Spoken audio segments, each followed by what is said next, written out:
Eleanor Hayes did not cry when they laughed at her blankets. She did not cry when Mrs. Hargrove kicked the stack off the table and let them fall into the summer dust.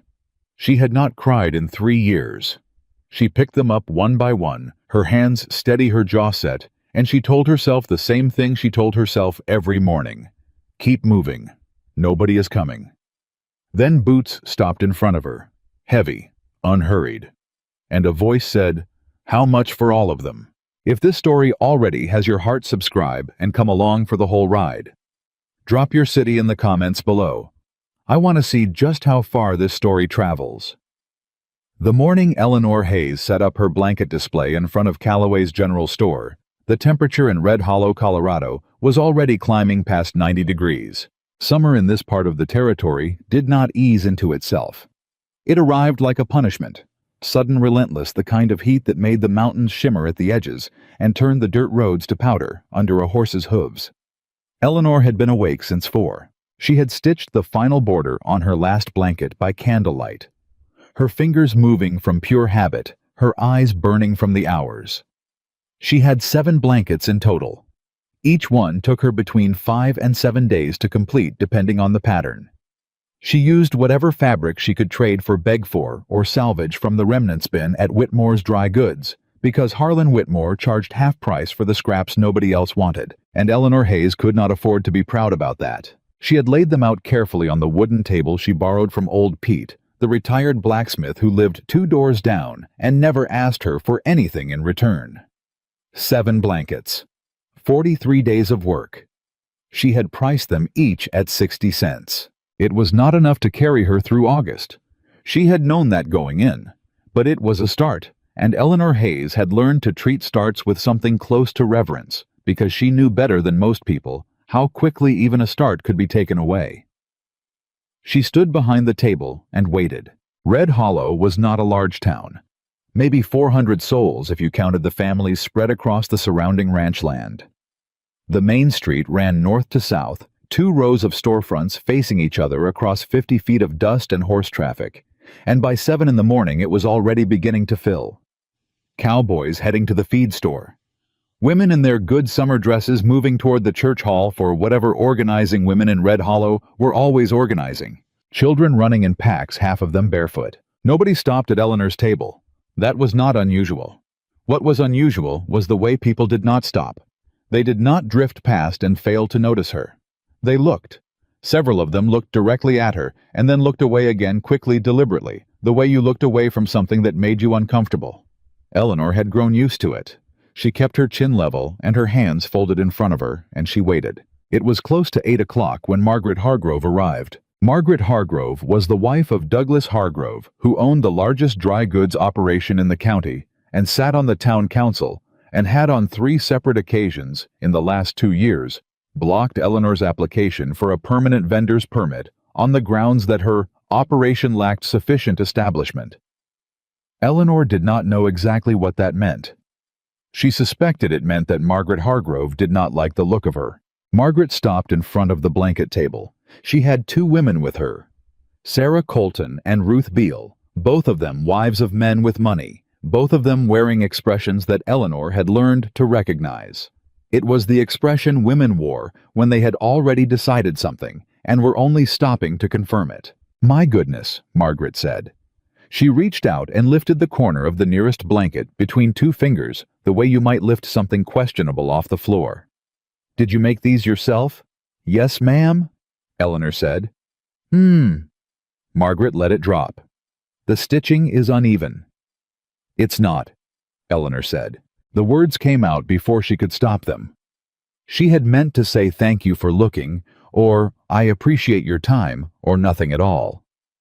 But the stitching was not uneven.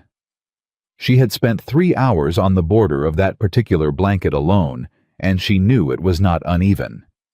Margaret's eyes sharpened. "Excuse me. The stitching is even," Eleanor said. Her voice stayed steady. She did not know how. "You're welcome to look more closely if you'd like." Sarah Colton made a small sound, not quite a laugh, but close enough. Margaret set the blanket down. She looked at Eleanor for a moment with an expression that was almost curious, the way a woman looked at something she had underestimated and was recalculating. 60 cents, Margaret said, reading the tag. For a scrap blanket. They're not scrap blankets, Eleanor said. They're made from mill remnants, yes, but the construction is solid. They'll last. Who would buy these, people who need blankets? At 60 cents. Yes, ma'am. Margaret Hargrove smiled. It was not a kind smile. Eleanor, she said, and she said the name the way certain women said it, like she was doing Eleanor a favor by using it. I think you'd do better to find yourself some honest employment. Clara Beeson is looking for a laundress. That might suit you better than this. Eleanor did not answer. She had learned through considerable trial and considerable pain that there were moments when not answering was the only kind of dignity available to a woman in her position. She looked at the blankets on the table. She kept her hands still. Margaret gave a small nod as if Eleanor's silence confirmed something. She turned to go, and then she knocked the stack off the table on old maid. It might have been an accident. Eleanor would never know for certain. The stack was at the edge, and Margaret's skirt was wide, and it could have been nothing more than carelessness. But it did not feel like carelessness. It felt like the period at the end of a sentence Margaret had already been writing. 7 blankets hit the summer dust of Red Hollow's main street. For a moment nobody moved. Eleanor looked at her blankets' 43 days of work, all of it on the ground, the cream-colored border of the one she was most proud of, already showing a smear of horse traffic. Brown. And she felt something inside her go very quiet. Not defeated. Not that. Something older than defeat. Something that had been through defeat so many times it had stopped taking it personally. She walked around the table. She bent down and picked up the first blanket. "Oh my," Sarah Colton said behind her hand. "She's actually going to pick them up." "What else would she do?" Ruth Beale said, and she did not lower her voice. Eleanor did not answer.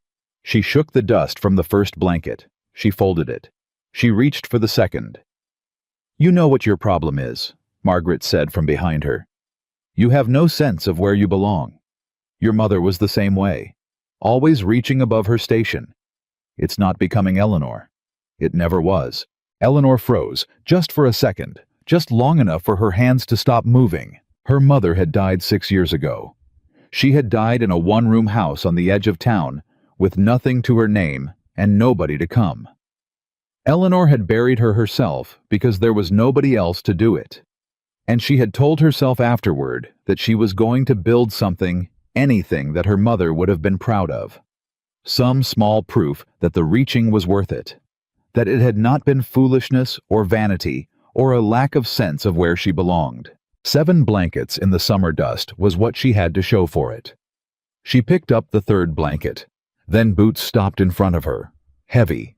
Deliberate. The boots of a man who walked like he was not in a hurry and did not need to be. Eleanor looked up. She had seen Caleb Dawson before. Everyone in Red Hollow had seen Caleb Dawson before. In the way you saw a mountain, you were aware of it. You took note of its dimensions, and then you moved on because it was not the sort of thing that invited approach. He ran a cattle operation up in the high country 15 miles north of town. He came in maybe once a month for supplies. He did not linger, he did not socialize. He tipped his hat, and he conducted his business, and he left. He was standing in front of her now, looking at the blankets on the ground, and then at Eleanor. And then he said, "How much for all of them?" Eleanor straightened slowly. "All of them." 7 blankets, he said. "What's the price?" She looked at him. He was maybe 38, she guessed, with the kind of face that didn't bother hiding what it had been through. Dark hair, a few days of growth on his jaw, eyes the color of the mountains behind him when the light went flat in the afternoon. 60 cents each, she said. "That's $4.20 for the lot." He reached into his vest and counted out the coins without hesitating, and set them on the table with one hand, while he bent down with the other and picked up the 4 blankets still on the ground.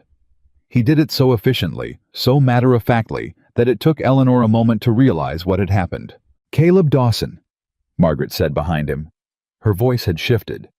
People who had money knew how to shift their voices for people who had more. I wouldn't have thought you were in the market for blankets. Caleb straightened with the blankets tucked under one arm. He looked at Margaret Hargrove with an expression that Eleanor could not entirely read. Not hostile, not warm. Something in between. Something level. I've got hands on the ranch, he said. They need blankets same as anyone. He turned to Eleanor. Miss Hayes, she said. Eleanor Hayes. Miss Hayes. He set the stack down on her table and held out his hand. Eleanor shook it without thinking about it. Caleb Dawson. Do you deliver, or should I send someone? I can arrange delivery, she said. She had never delivered anything in her life. She had no horse and no cart, and no way to get 15 miles up into the mountains. But she said it anyway, because it was either that or she lost the sale, and she could not afford to lose the sale. Good, he said. He picked up the stack of blankets again. I'll send one of my men tomorrow morning. Tell him the address. He turned to leave. Then he stopped. He did not turn fully back around. He stood with his back half to her, and his voice went quiet in a way that still carried. Your stitching is even, he said.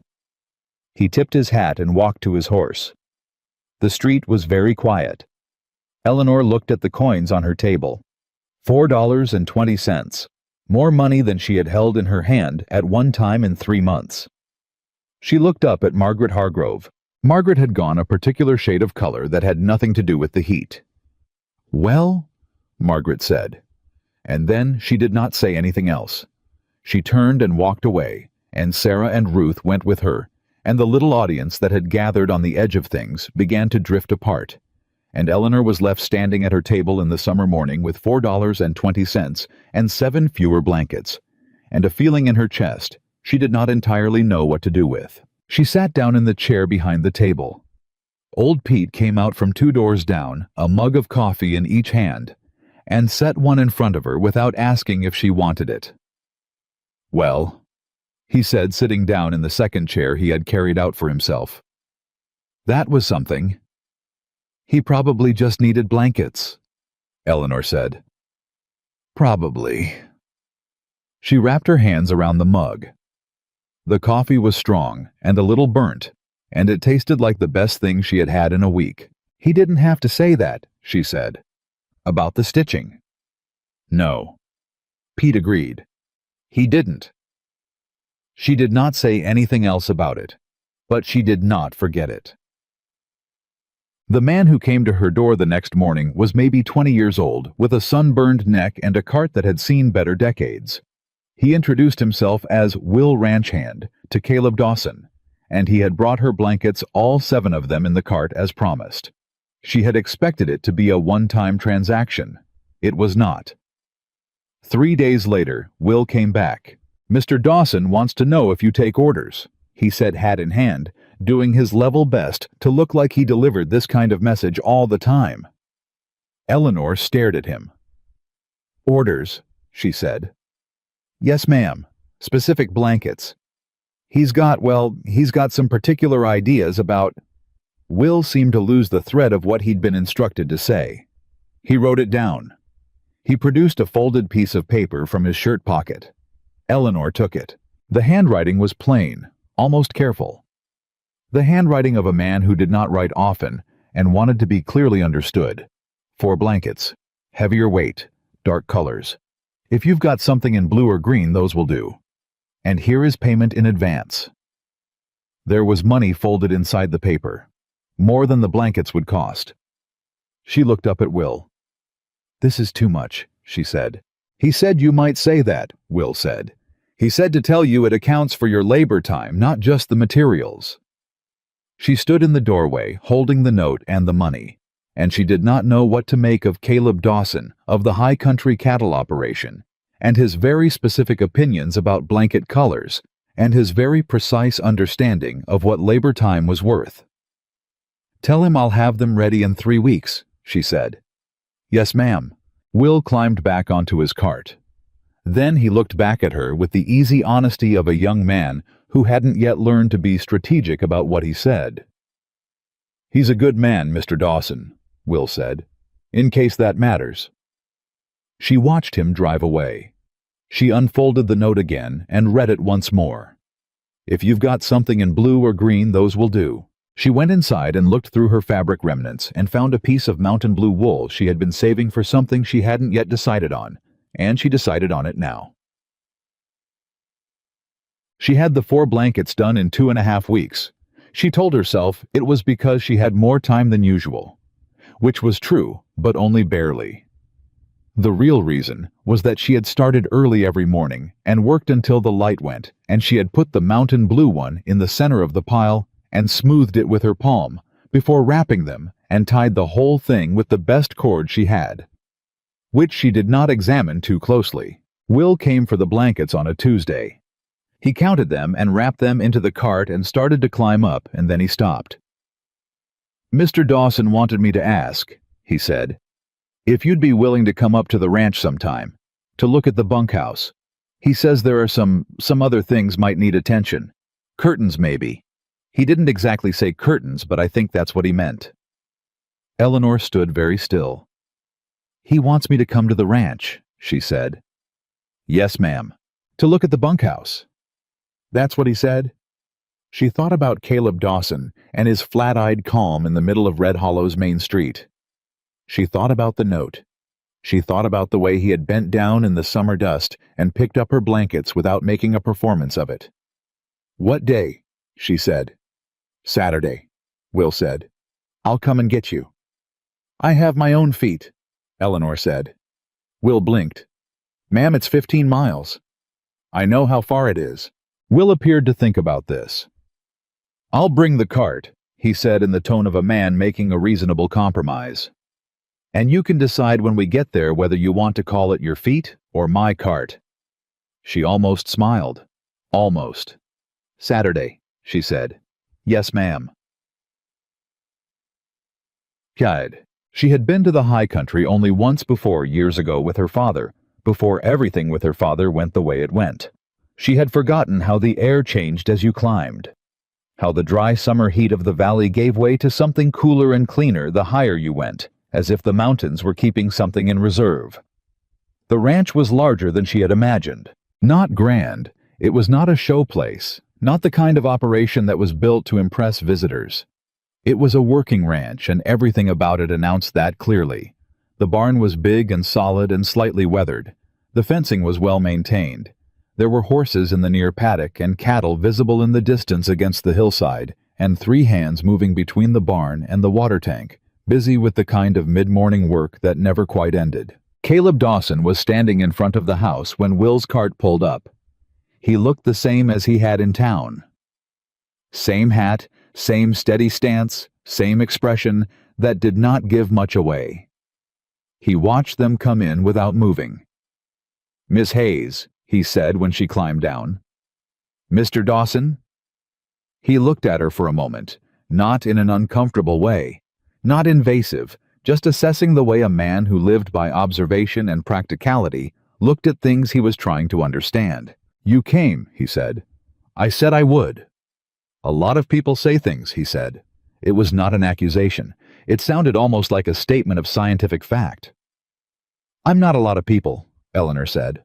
Something moved in his expression, just briefly. She might have imagined it. "No," he said.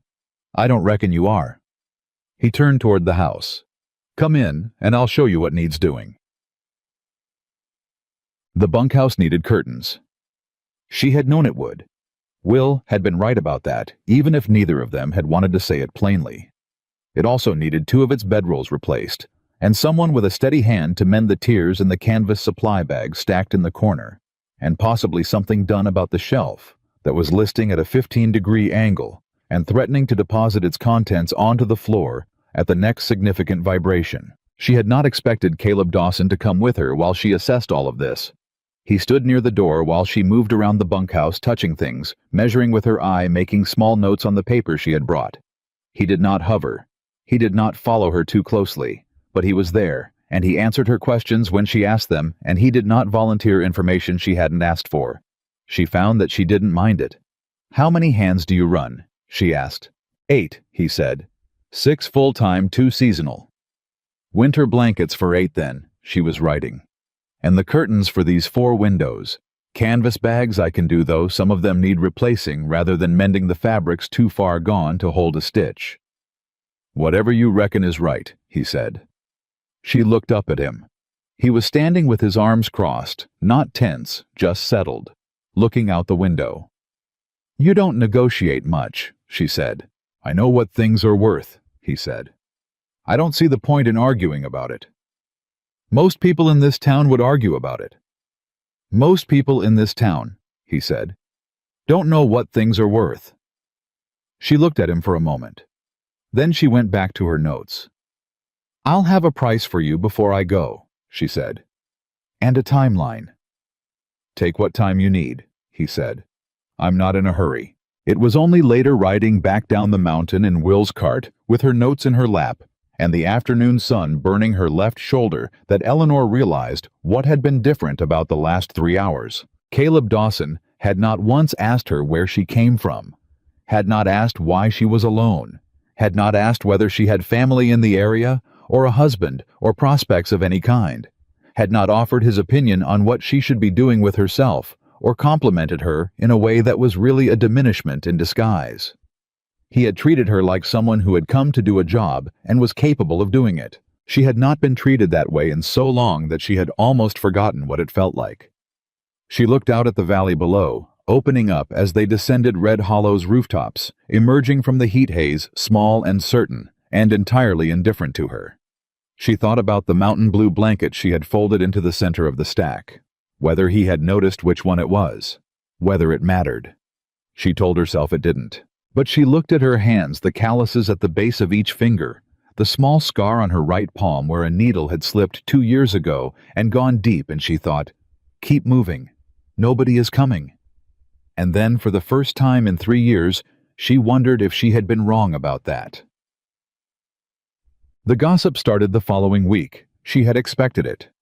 She was a woman in a small town with no money and no family and no position, and Caleb Dawson was a man with land and cattle and whatever quiet authority it was that he carried without seeming to try.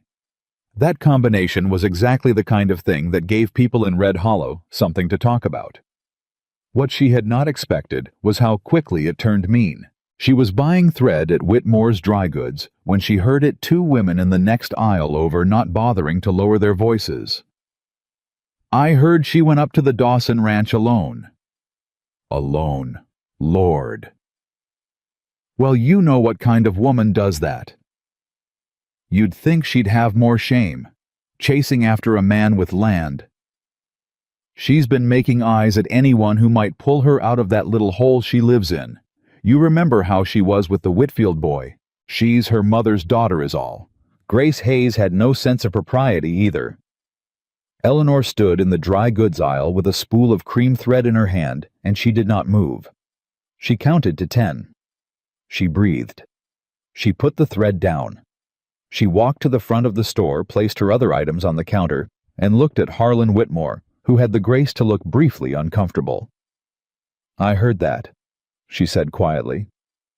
"In case you were wondering." Harlan looked at his counter. "Miss Hayes." "I'd like to complete my purchase," she said. He completed her purchase. She walked out. She made it almost to the end of the street before she had to stop. She stood in the alley between the blacksmith and the feed store out of view, and she put her hand against the wall and she breathed, and she told herself, it did not matter. It did not matter. It had never mattered. She had survived worse than 2 women in a dry goods store. She was still standing there when Boots stopped at the alley entrance. She turned. Caleb Dawson was looking at her. He had a bag of feed in each hand and a coil of rope over one shoulder, and the expression of a man who had not expected to find her here and was deciding what to do about it. "Miss Hayes," he said. "Mr. Dawson." She straightened. She made her voice level. "I'm fine." He set the feed bags down. He did not say, "You don't look fine," and he did not ask her what was wrong, and he did not suggest that she ought to go home and rest. He just stood there for a moment, looking at her the way he had looked at everything steadily without hurry. "There's a bench," he said, Outside the livery. It's around the corner, mostly out of the sun at this time of day. He paused. You look like you could use somewhere to sit. She considered telling him she was fine again. She considered walking away. She said, "All right." They walked to the livery. There was indeed a bench, old wood smooth from use, tucked under the lip of the overhang, where the afternoon light didn't reach directly. Caleb Dawson set his feed bags down against the wall and sat at one end of the bench, and Eleanor sat at the other, and for a while neither of them said anything. The sounds of Red Hollow moved around them. Cartwheels and hammer strikes, and the distant sound of children. You heard them, she said. It was not a question. Part of it, he said. She looked straight ahead. It doesn't matter what they say. No, he said. It doesn't. A pause. Doesn't mean it doesn't sting. She did not answer that. He turned the brim of his hat in his hands slowly once around. It was the first time she had seen him make a gesture that seemed anything less than completely deliberate. My wife died 4 years ago, he said. Wagon accident crossing down from the high country in early spring. Ice on the trail. He said it the way you said things you had said to yourself many times until the words were worn smooth from the saying. The town had opinions about that too. About whether I'd done right by her. About whether I should have gone back to Missouri where I came from. He set the hat back on his head. People say things. Most of it's about them, not about you. Eleanor thought about her mother. About Grace Hayes had no sense of propriety either. Did it help? She said, knowing that... He was quiet for a moment. Not much, he said, but it helped enough. She looked at him. He was looking out at the street, his profile sharp against the whitewashed wall of the livery. I'm sorry about your wife, she said. I'm sorry about whatever they said in there, he said. They sat in the shade of the livery overhang while Red Hollow went about its business around them, and Eleanor Hayes held her package of thread in her lap and did not cry, not once, and thought about what it meant to have somewhere to sit when you needed it. It was not nothing. In fact, it was the furthest thing from nothing she could imagine. She went home that afternoon, and she did not let herself think about Caleb Dawson for the rest of the evening.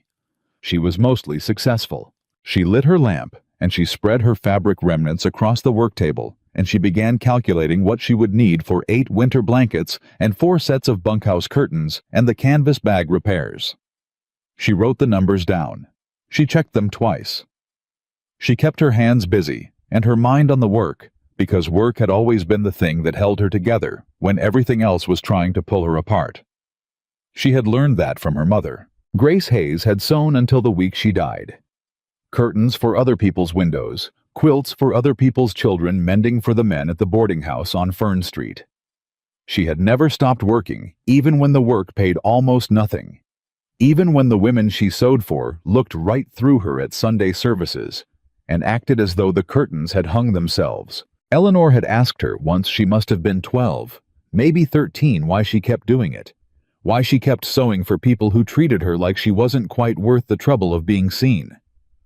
Her mother had looked up from whatever she was mending and said very simply, "Because the work is good, Eleanor. The work doesn't care who does it." Eleanor had not fully understood that then. She understood it completely now. She finished her calculations and wrote up a fair price for the Dawson order and folded the paper and set it on the corner of the table where she would remember it. And then she blew out the lamp, and she went to bed, and she did not dream about anything she could remember in the morning. The week that followed was ordinary, which in Eleanor's experience meant it was only moderately difficult. She sold 2 small hand-sewn pouches at the market on Wednesday to a woman passing through on her way to Denver who did not know Eleanor, had no opinion about Eleanor, and simply wanted 2 pouches. It was the easiest transaction Eleanor had made in months, and she was aware of a small, unhappy irony in that the easiest commerce she had was always with strangers. She delivered her price estimate to Will on Thursday when he came into town for supplies.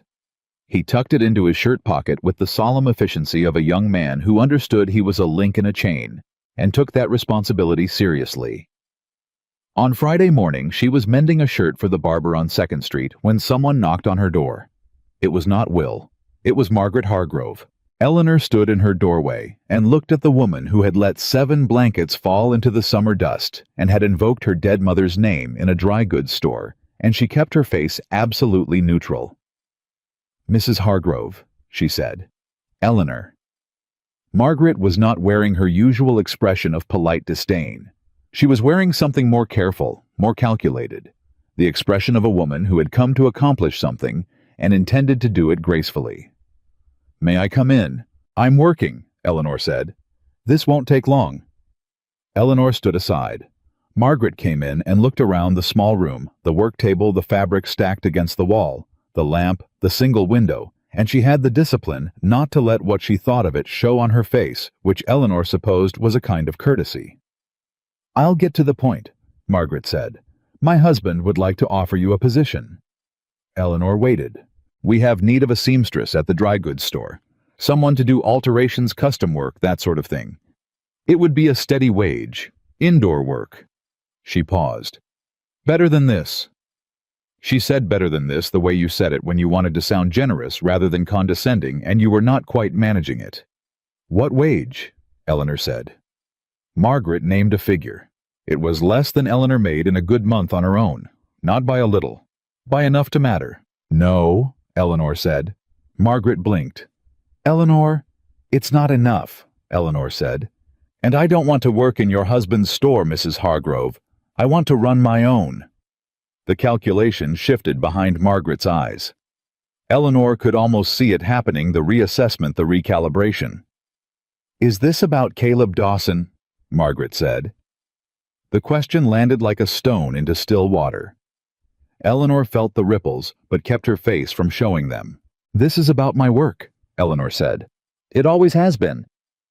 "He's not going to Eleanor. Whatever you think is happening up at that ranch, you should be careful. Men like Caleb Dawson don't take up with women like—" She stopped. She seemed to catch herself. "Women like what?" Eleanor said. Her voice was very quiet. Margaret Hargrove had been in uncomfortable conversations before. She recovered quickly. "I only mean you should be realistic about your situation," she said. "He's a man of property. He needs a certain kind of— There are certain expectations in this community. I'm going to ask you to leave now," Eleanor said. "Eleanor." "Thank you for coming, Mrs. Hargrove. I'll show you out." Margaret left. Eleanor closed the door and stood with her back against it for a moment, and breathed. She was shaking. She didn't want to be shaking. She pressed her hands flat against the door behind her and waited until they stopped.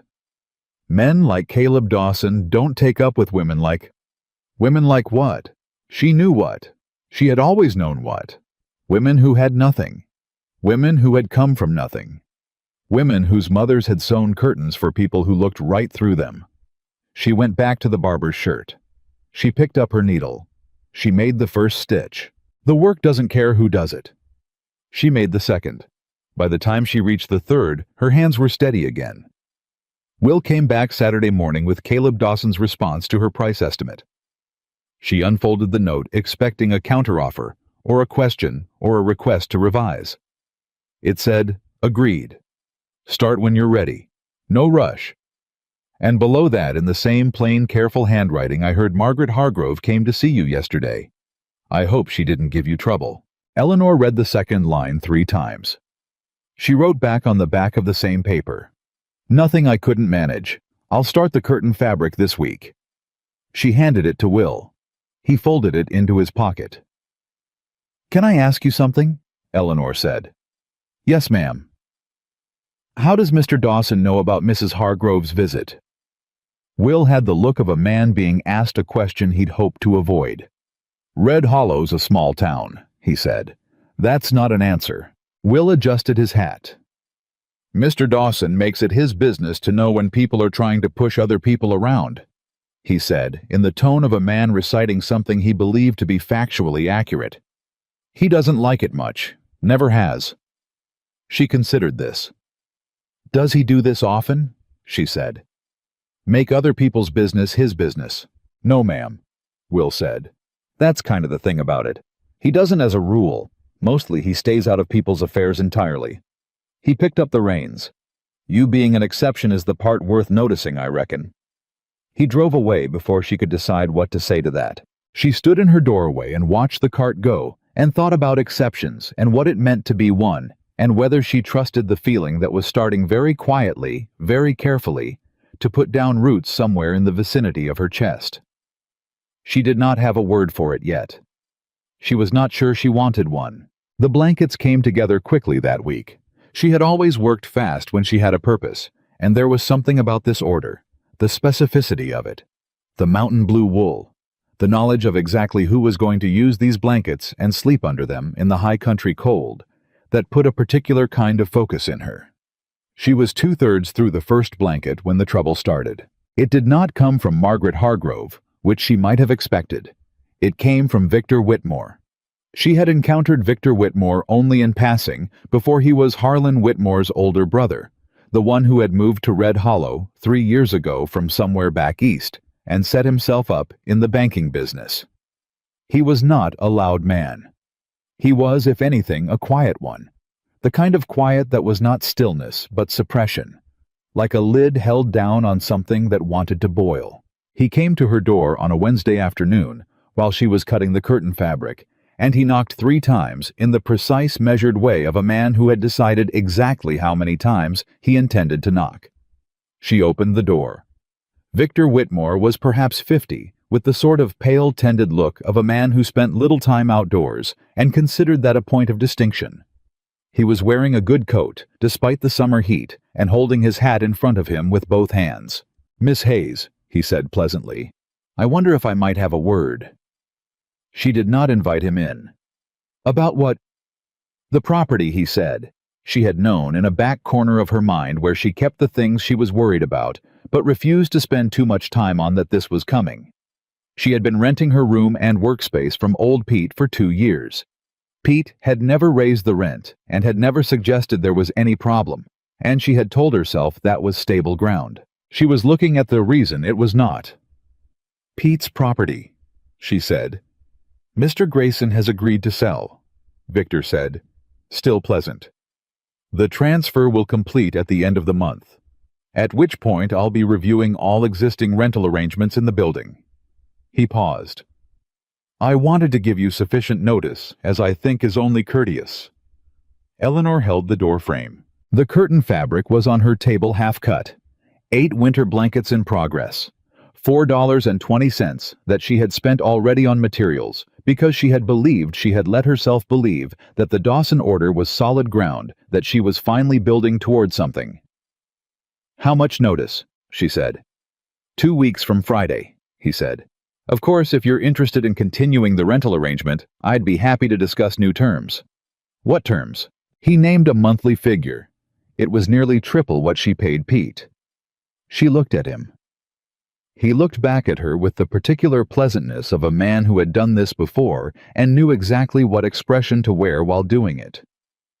"I'll need time to consider," she said. "Of course," he said. "Take until Monday. I'll need your answer by Monday." He put his hat on and walked away. She closed the door. She stood in the middle of her workroom, and she looked at the half-cut curtain fabric and the stacked blanket panels and her needle and her thread and the lamp she would not be able to afford if Victor Whitmore's new rent took effect. And she felt very specifically, very clearly, the feeling of the ground tilting. She had felt it before. She knew what came after. She sat down. She picked up the curtain fabric. She made herself cut the next section clean and straight because the work didn't care, and she needed the work right now more than she needed to think. Old Pete came that evening.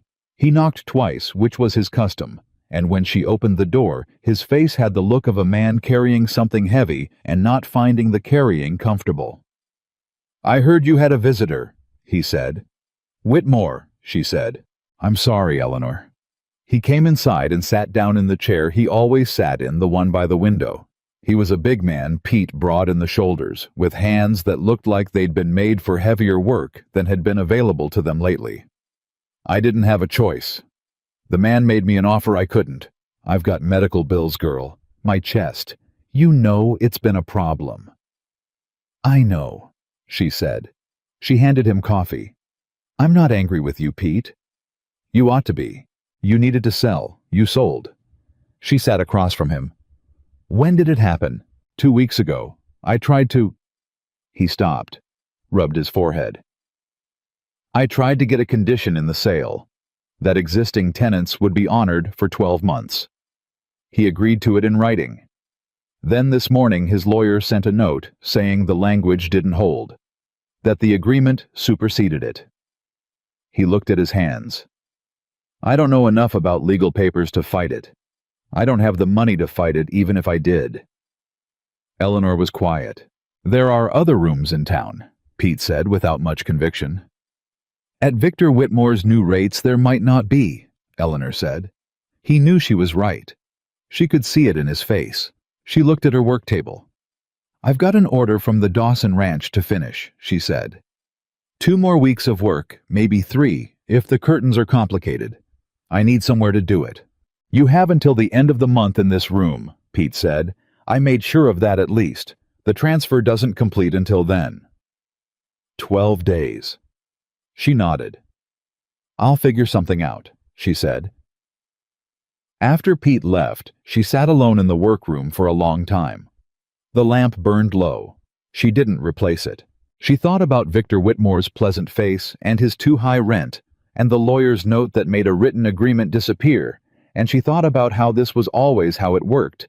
Not loudly, not with cruelty, you could point to and name, but quietly with legal language and polite timing, and the kind of pressure that was designed to look like circumstance rather than intention.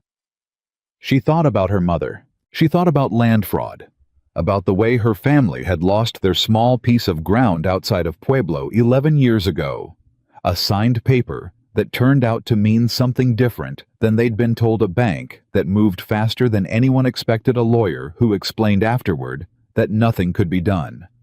She had been 18. She had watched her father sit down at the kitchen table and not get up again for 3 days. She had told herself, after she had sworn to herself, that she would never be in that position again, that she would build something small enough to hold solid enough to keep that no one with legal papers could take out from under her. 12 days. She went to the Dawson Ranch Saturday morning without waiting for Will to come to her. She borrowed old Pete's mule for the 15 miles, which the mule accepted with the resigned stoicism of an animal that had been asked to do worse, and she made the climb in the early morning before the full weight of the summer heat settled in. The mountains were clear and sharp against the pale sky, the kind of morning that made you understand why people came to this part of the country and stayed. Caleb Dawson was in the yard when she rode in, working on a section of fence rail with a hand mallet. He looked up when he heard the mule. He watched her come, set down the mallet, and walked over to meet her. "Miss Hayes," he said.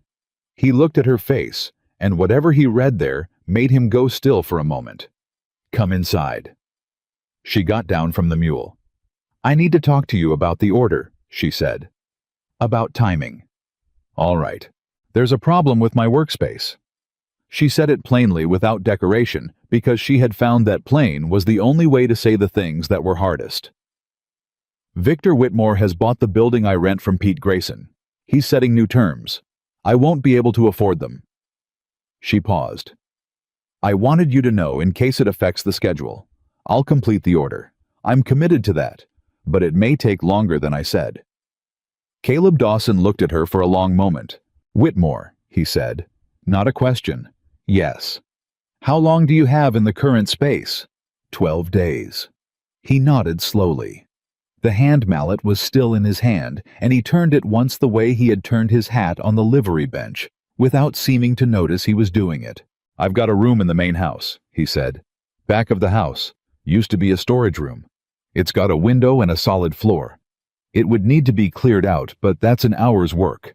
He paused. "If you needed somewhere to work until you found a permanent solution." Eleanor looked at him. She wanted to say no immediately, the way you said no to things that made you feel something you weren't prepared to feel, the way you said no when yes was the thing that frightened you most. She said people would talk. "People are already talking," he said, which was true, which was so plainly, straightforwardly true that she almost laughed. "I'd pay rent," she said. "You'd pay materials cost on the order," he said. "That's sufficient." "Mr. Dawson." "Caleb," he said, for the first time, quietly without making a ceremony of it. Just the name plain and offered. She looked at him. He looked back at her steadily. "I am not a charity case," she said. Her voice stayed even. She needed it to stay even. "I want you to understand that clearly. Whatever arrangement we make, it's a business arrangement. I work for what I receive." "I know that," he said. "I'm not offering charity. I'm offering a room with a window." He paused. "And I reckon you know the difference." She did know the difference. She had learned to read the difference with the particular precision of someone whose survival had sometimes depended on reading it correctly. She looked toward the mountains. The summer light was already warming the upper slopes, the rocky faces going from gray to amber as the sun climbed. "When can I see the room?" she said. He turned toward the house. "Now," he said. She followed him. The room was at the back of the house, past the kitchen, down a short hallway. It had indeed been used for storage. There were old harness parts and 2 broken saddle frames and a collection of crates that had been there long enough to gather significant dust. But the floor was solid plank, and the window faced east and caught the morning light cleanly, and the walls were sound.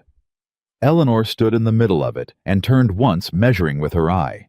"I'd need a table," she said, "large enough for a full fabric spread, and a second lamp for evening work." "I'll get both," he said. "I'd work mornings and afternoons. I'd take my meals separately. I don't want to be in your way." "You won't be." "And I'd need to be able to receive deliveries. If I order fabric or materials, they need to come up here." "Will can handle that." She stopped turning.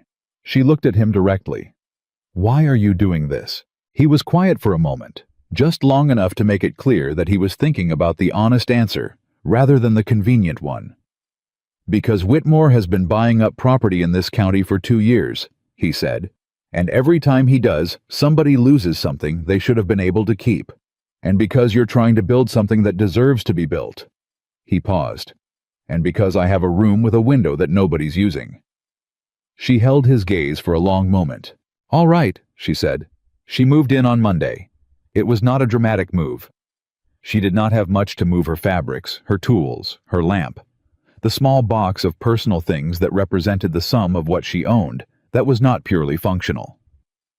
Will helped her load Pete's cart and drive it up, and when they arrived, the storage room had been cleared, and the table Caleb had promised was already in place, solid and wide, pushed under the window to catch the east light. She did not see Caleb that morning.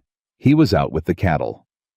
She set up her workspace, and she ran her hand along the table surface. Good, solid pine, not new but well kept, and she thought about Margaret Hargrove's visit, and Victor Whitmore's pleasant face, and the 12 days she had been counting. She had 12 days once. Now she had a table by a window in the mountains. She threaded her needle and went to work. The change in the rhythm of her days was immediate and significant. She had always worked in a kind of suspended tension in town, aware of the proximity of people who wished her poorly, measuring herself against the ambient low-grade pressure of being someone Red Hollow had decided was beneath its notice. Up here, the tension was simply absent. There was the work. There was the light through the eastern window. There were the sounds of the ranch, the horses, the cattle in the distance, the occasional voices of the hands, and none of it touched her in the way that town sounds did. She did not see much of Caleb the first week. He worked long days. He ate his meals at the time working ranchers ate them, which was to say whenever there was a pause that allowed it. And he was up before she was, and often working past dark. She saw him at the water pump in the morning sometimes, and occasionally he came past the back of the house in the late afternoon, and they would exchange a few words about the order, about a delivery that was coming, practical things, and then go back to their respective work. It was a comfortable silence between two people who had both learned that silence was not emptiness. On the 5th day, she was deep in the second blanket when he came to the workroom door at noon and said, "There's food, if you want it." She had been going without lunch because she had not wanted to presume. "All right," she said, and she followed him to the kitchen. He ate plainly and without fuss, and she ate the same way.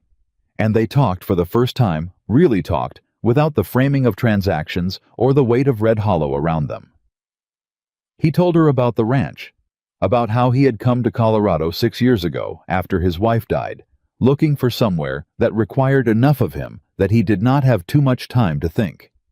She told him about Pueblo and the land fraud, and her father's 3 days at the kitchen table, and how she had come to Red Hollow because she needed a town and Red Hollow was the nearest one. He listened the way he did everything attentively, without interrupting, without offering the kind of reassurances that were really about making the listener comfortable rather than the speaker.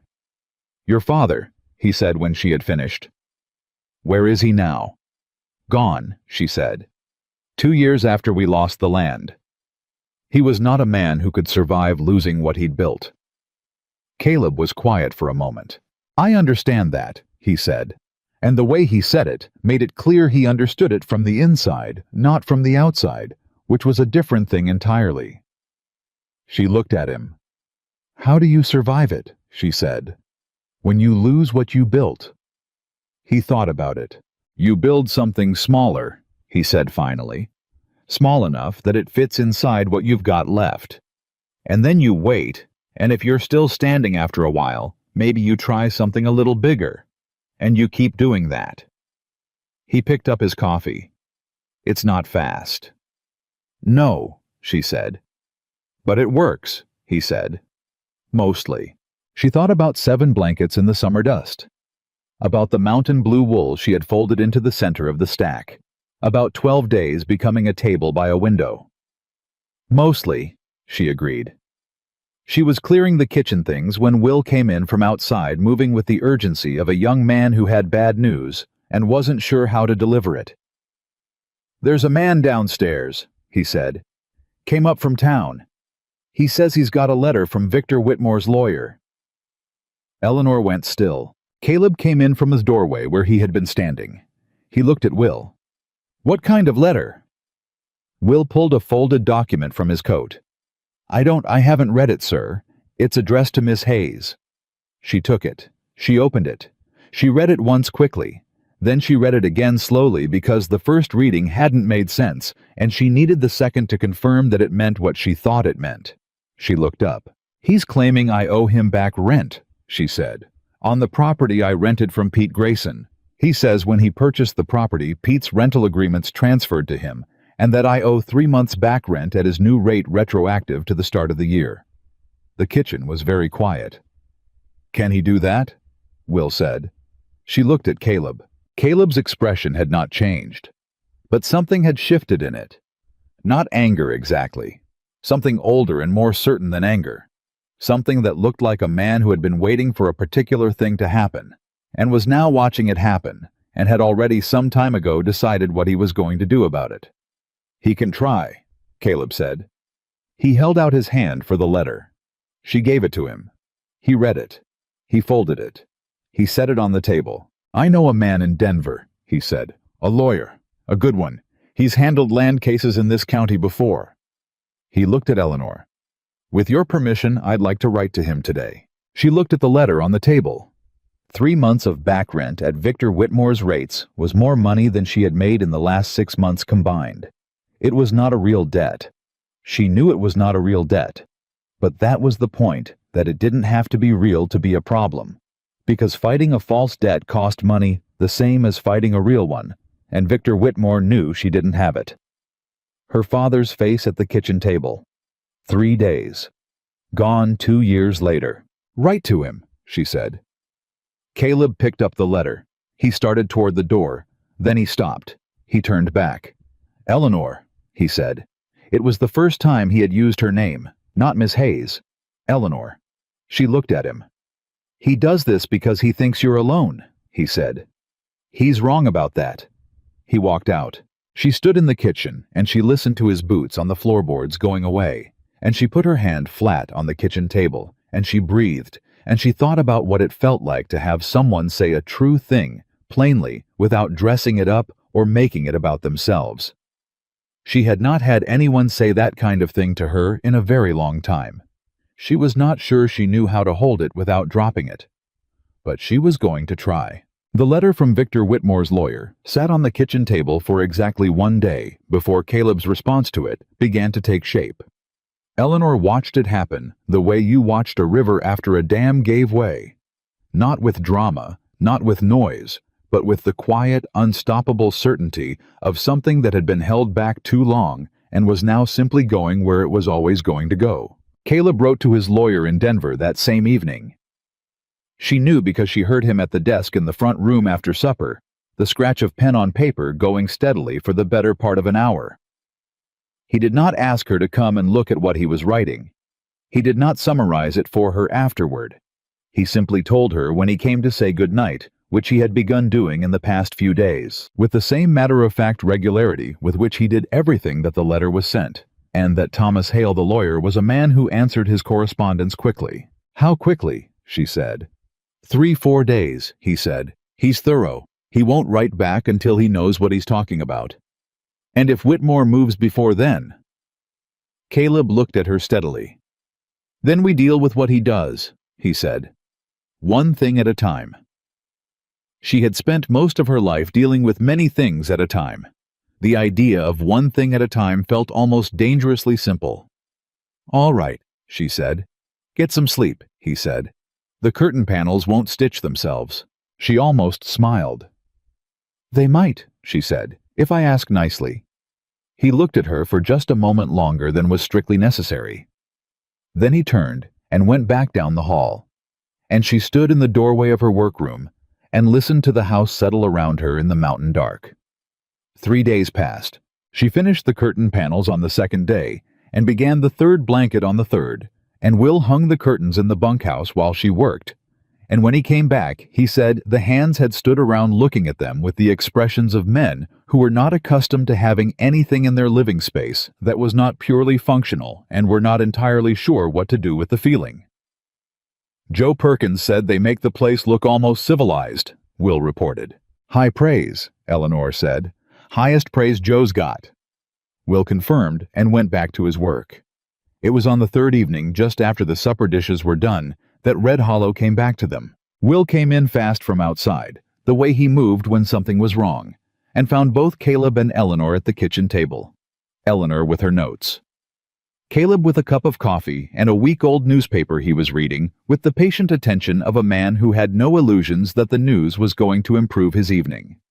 Will put his hat on the table and said, "Douglas Hargrove's here, out front. He says he needs to speak to Mr. Dawson." Caleb set down the paper. "Just Hargrove," he said. "And 2 other men, town men. I don't know their names." Eleanor looked at Caleb. He looked back at her with that level expression she had learned in these past days to read more carefully than she'd been able to at first. There was something behind it now, not worry, not anger, preparation. "You don't have to go anywhere," he said to her. "This is my house." "I wasn't planning to go anywhere," she said. He almost smiled, just the corner of it. Then he pushed back from the table and went out. She waited exactly 2 minutes. Then she followed him. Douglas Hargrove was on the porch, hat in hand, with 2 men she recognized from town council meetings she had watched through windows, not being the kind of person invited inside. All 3 of them had the look of men who had come with a prepared speech and were slightly wrong-footed to find Caleb already on the steps, arms crossed, waiting for them. Eleanor stood in the doorway. Hargrove saw her. His expression shifted just briefly, just a flicker of something that might have been surprise or might have been satisfaction. She couldn't tell which, and she did not like that she couldn't tell. "Caleb," Hargrove said, with the warmth of a man addressing someone whose goodwill he wanted. "Good evening. I apologize for the hour." "Douglas," Caleb said. "What can I do for you?" Hargrove glanced at Eleanor again. Then he looked back at Caleb. "We've come on a matter of some community concern," he said. About the arrangement you've made here, with Miss Hayes." "She's working on an order," Caleb said. "What's the concern?" "Caleb." Hargrove's voice dropped to the register men used when they were trying to make something sound like plain speaking, when it was actually anything but. "You know how people talk. And the situation here, a woman living on your property without—" "She's renting a workroom," Caleb said. "Same as she rented a room in town. Victor Whitmore made the town arrangement untenable, so she moved her work here. That's the full extent of the situation. Hargrove had the grace to look briefly uncomfortable at the mention of Whitmore's name. Be that as it may. Victor Whitmore, Caleb said, and his voice had gone very quiet, which Eleanor had learned was not the same as gentle, bought Pete Grayson's building, and is now claiming back rent on a lease that was finalized before he took ownership. I've contacted Thomas Hale in Denver. I expect you know who Thomas Hale is. The two town councilmen exchanged a look. Hargrove's chin came up. This isn't about Whitmore. I think it is, Caleb said. I think you came here because Whitmore asked you to. And I think you said yes because that's what you do, Douglas. You go where the money points, and you call it community concern. He paused. I'm not going to ask Miss Hayes to leave. I'm not going to change the arrangement, and I'll thank you to take that back to whoever sent you. Hargrove stood on the porch steps, and his face went through several colors in quick succession. Eleanor watched the calculation happen, the weighing of how much Caleb Dawson's displeasure cost against how much Victor Whitmore's goodwill was worth. You're making an enemy, Hargrove said. It was meant to be a warning. It came out sounding like an admission. I've had enemies, Caleb said. I'll manage. He turned to go back inside. Good night, Douglas. Hargrove stood there a moment longer, looking at the closed door. Then he looked at Eleanor still in the doorway. She held his gaze and did not move. He put his hat on and walked away. She went back inside. Caleb was at the kitchen table pouring himself another cup of coffee. He poured a second cup without asking and set it in front of her chair. She sat down. He's going to go back to Whitmore, she said. Yes, Caleb said. And Whitmore is going to do something else. Yes, he said again, in the tone of a man discussing whether not resigned, just factual. He will. Then why? She stopped. She was going to ask then why stand against him, and then she realized she already knew the answer. She had known it since the kitchen table, since he does this because he thinks you're alone. She wrapped her hands around the coffee cup. Tell me about Thomas Hale, she said. For the next half hour, Caleb told her about Thomas Hale, how they'd met, what cases Hale had handled in Colorado territory, what kind of man he was. He spoke about it without embellishment, but with the precision of someone who had thought carefully about who he trusted and why. She listened, and she asked questions, and he answered them, and somewhere in that half hour, the thing she had been careful not to name began to have a shape she could almost see. She did not look at it directly, not yet. She went to bed and lay awake in the mountain dark and thought about her father at the kitchen table, and about what it meant to have someone in your corner who did not need you to make yourself smaller in order to earn it. Thomas Hale's reply arrived on day 4, delivered by a rider from town who had the look of a man who had been riding fast and was glad to be done with it. Caleb read it in the doorway of the workroom, while Eleanor kept her hands on the fabric and her eyes on him. Well, she said. The back rent claim is fraudulent, he said. Hale's words, not mine. The purchase agreement Whitmore signed specifically excluded assumption of prior tenant arrangements.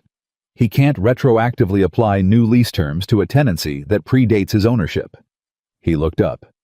You don't owe him anything. She stopped stitching. She had known intellectually that the claim was false.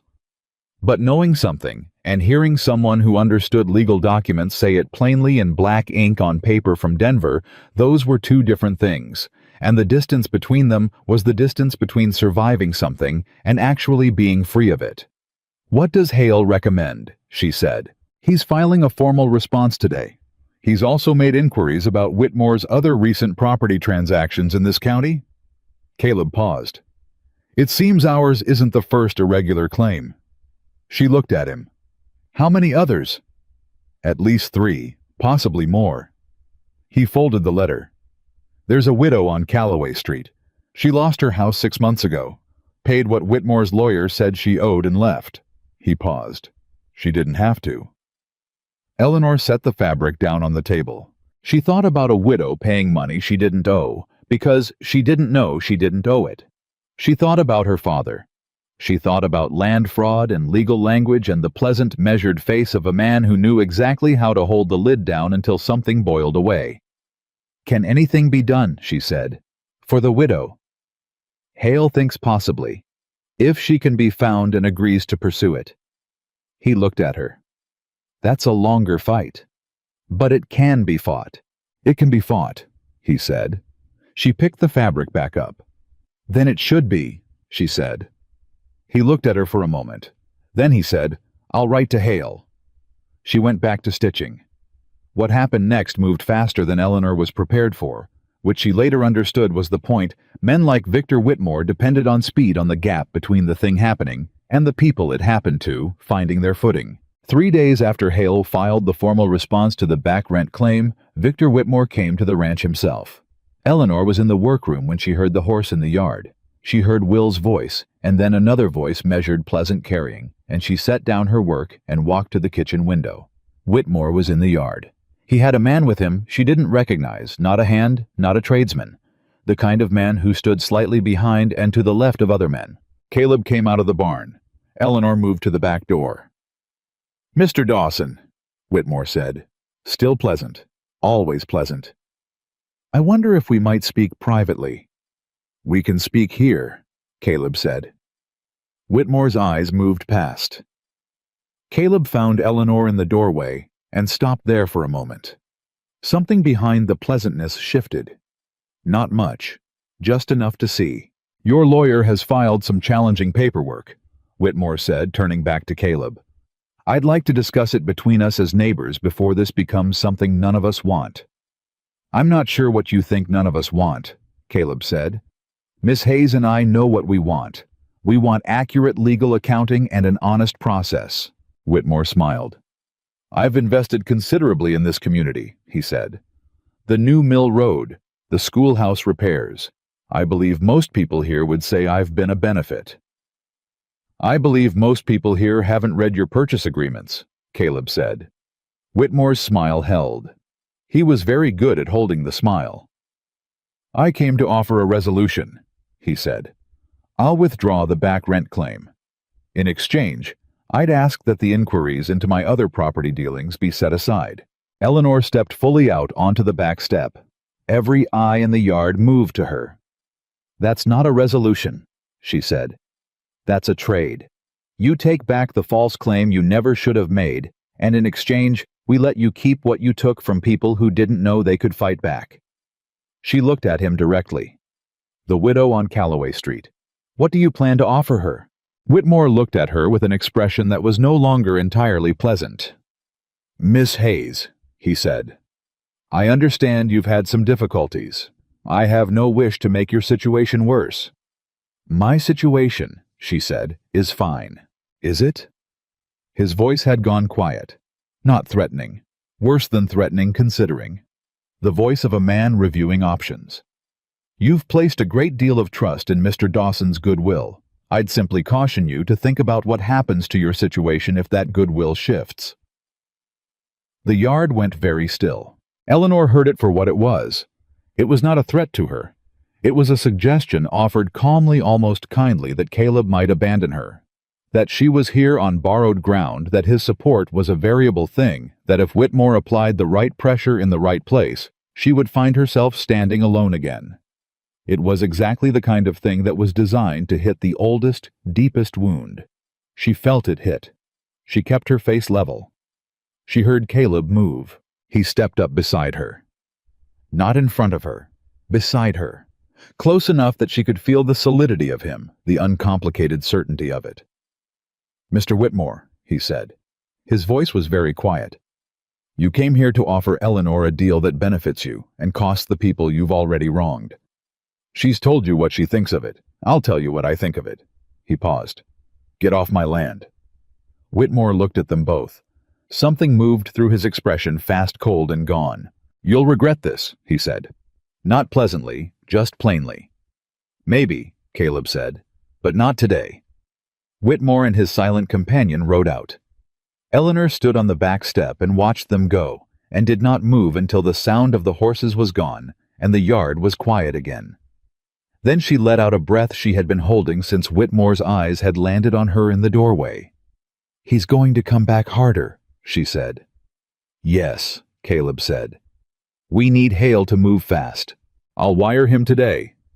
He paused. "Are you all right?" She considered the question.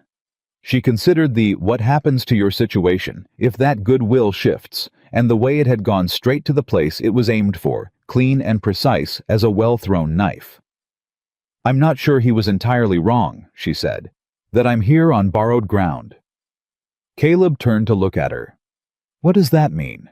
"It means I am in your house on your land because you offered me a room. That was your choice to make. He was suggesting—" She stopped. She made herself say it.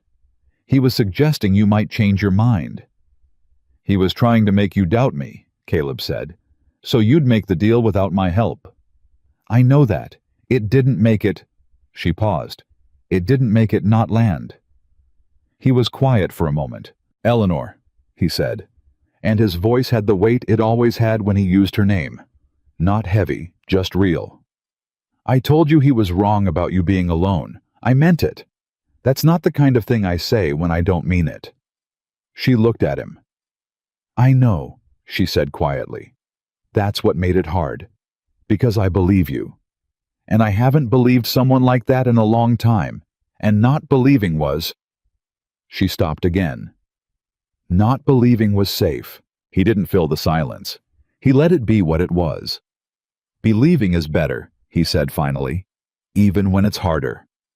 She looked out at the empty yard. "I'm finding that out," she said. She went back to the workroom. She sat down at the table. She put her hands on the fabric, and she did not pick up the needle for several minutes. She was not afraid of a Whitmore. She had been afraid of things larger than Victor Whitmore and survived them. What she was, she searched for the word and found it plain and slightly uncomfortable. What she was open. More open than she had been in years. And open things could be hurt in ways that closed things could not. She picked up the needle. That was still true, and she was still going to choose it. She had 3 more blankets to finish. What Whitmore did next, he did with the kind of precision that told her he had been planning it before he came to the ranch. He had come to offer the deal first. She understood that now. He had come to give them the chance to settle quietly, and when they hadn't, he moved to the thing he had already prepared. The notice arrived at the ranch 2 days later. Not a legal document, something more careful than that, more difficult to fight. It was a letter signed by 6 members of the Red Hollow Town Council addressed to Caleb Dawson, expressing the council's concern about the nature of the arrangement between Caleb and Eleanor, and respectfully suggesting that for the sake of community standards, Miss Hayes should find more appropriate lodgings. It was not a legal order. It had no enforceable weight. But it had 6 signatures and the words, "community standards," and in a territory where social standing was a kind of currency, it was designed to cost something. Will brought it in from the post and set it on the kitchen table with the expression of a man who wished he'd been assigned any other errand that morning. Caleb read it once. He set it down. He picked up his coffee. 6 signatures, he said. "Hargrove," Eleanor said. "First," he said. He read the names. She knew 2 of them. Both were men with money and property, and a long history of knowing which way a wind was blowing before it shifted. 4 of those 6, she said slowly, have had property dealings with Whitmore in the last 2 years. Caleb looked at her. "How do you know that?" "I pay attention," she said. "In town, people talk about land deals the way they talk about weather. They assume nobody who matters is listening." She paused. "I was always in the room. Just not the kind of person they thought would remember." He was quiet for a moment. Then, "What do you remember?" she told him. It took most of the morning, and when she was done, he had filled 2 pages of paper with notes in his plain, careful handwriting, and his expression had gone through several shifts she had not seen before. Not surprise exactly, but a deepening, a recalibration of something. "This is what Hale needs," he said. "I thought it might be," she said. "I didn't know I'd need it. I just kept track." He looked at her across the table. "Eleanor," he said, "do you know what you've just given us?" "Information," she said. "You've given us the pattern," he said. "Not just your case, the whole thing." He leaned forward slightly. "Every property Whitmore has touched in this county in 2 years. Every irregular claim. Hale can take this to the territorial court." She had not thought that far ahead. She had been thinking about her own case, about the back rent, about staying in the workroom until she could find permanent footing. She had not been thinking about territorial court. Is that something that can actually happen?" she said. "If Hale says yes, then yes," Caleb said. He was already folding the notes. "I'm going to wire him this afternoon. I want these in his hands today." He stood. Then he stopped. "This is going to get louder before it gets quiet," he said. "Whitmore is going to know where this came from. He's going to come at you specifically." She met his eyes. "He already did," she said. "Yesterday in the yard. It didn't work." "That was a warning," Caleb said. "The next thing won't be." She held his gaze. "I know," she said. "Do it anyway." He looked at her for one long moment. Then he nodded once and picked up his hat and went to send the wire. She went back to the blankets. The next thing Whitmore did came 4 days later, and it was not aimed at her. It was aimed at Caleb. It came in the form of a man named Gerald Pruitt, who arrived at the ranch on a Wednesday with a document claiming to be a survey dispute, a challenge to the boundary line of the Dawson Ranch's eastern grazing land, asserting that 40 acres of Caleb's best summer pasture actually fell within the limits of a land parcel that Victor Whitmore had purchased 6 weeks prior. Eleanor was in the workroom when she heard the raised voices. She had been waiting for something. She had not known what shape it would take. She came out and found Caleb in the yard holding Pruitt's document, and Pruitt standing back at a careful distance, and Will nearby with the expression of a young man who had his hands by his sides and was waiting to find out what was going to be required of them. Caleb looked up when Eleanor came out. "Go back inside," he said. "No," she said. She held out her hand for the document. He looked at her. She waited. He gave her the document. She read it. She read it again. "This survey reference," she said to Pruitt. "Survey number 47, Colorado Territory Land Office, 1872. Are you familiar with it?" Pruitt blinked. "The document cites, Survey 47 covered the valley floor," she said. "It ended at the ridge line, which Caleb's eastern boundary predates by 3 years. His original land grant is from 1869. She looked up at Pruitt. "I'm not a lawyer, but I've spent enough time in county records rooms to know what that means. This survey can't dispute his boundary because it doesn't cover the relevant elevation." Pruitt stared at her. Caleb was very still. "Where did you—" Pruitt started. "The County Land Records Office," Eleanor said. "I looked up Mr. Dawson's grant when I moved here. I wanted to know whose land I was on." She kept her voice level. "Go back to Mr. Whitmore and tell him that we know what Survey 47 covers, and tell him that Thomas Hale in Denver has been informed of this claim as of this morning." Pruitt looked at Caleb. Caleb looked back at him without expression. Pruitt took his document and left. The yard was quiet for a long moment. Then Will said to no one in particular, "She looked up the land grant." "I wanted to know whose land I was on," Eleanor said again. "You looked up his land grant," Will repeated with the wonder of a man who had just watched something unexpected happen and was still adjusting to it. Caleb turned to her. He had an expression she had not seen before, not the level steadiness she'd come to know, not the contained warmth of the kitchen table conversations.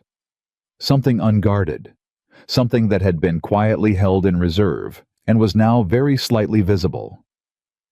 "You knew about the survey," he said, "before today." "Yes," she said. "You've been watching Whitmore, keeping records. And you knew my land grant." "Yes." A pause. "Why didn't you tell me?" he said. She looked at him. "Because I didn't know if I was staying," she said simply. "I didn't want to be the woman who gathered information about a man's property and then used it to make herself necessary." The words landed between them. He looked at her for a long time.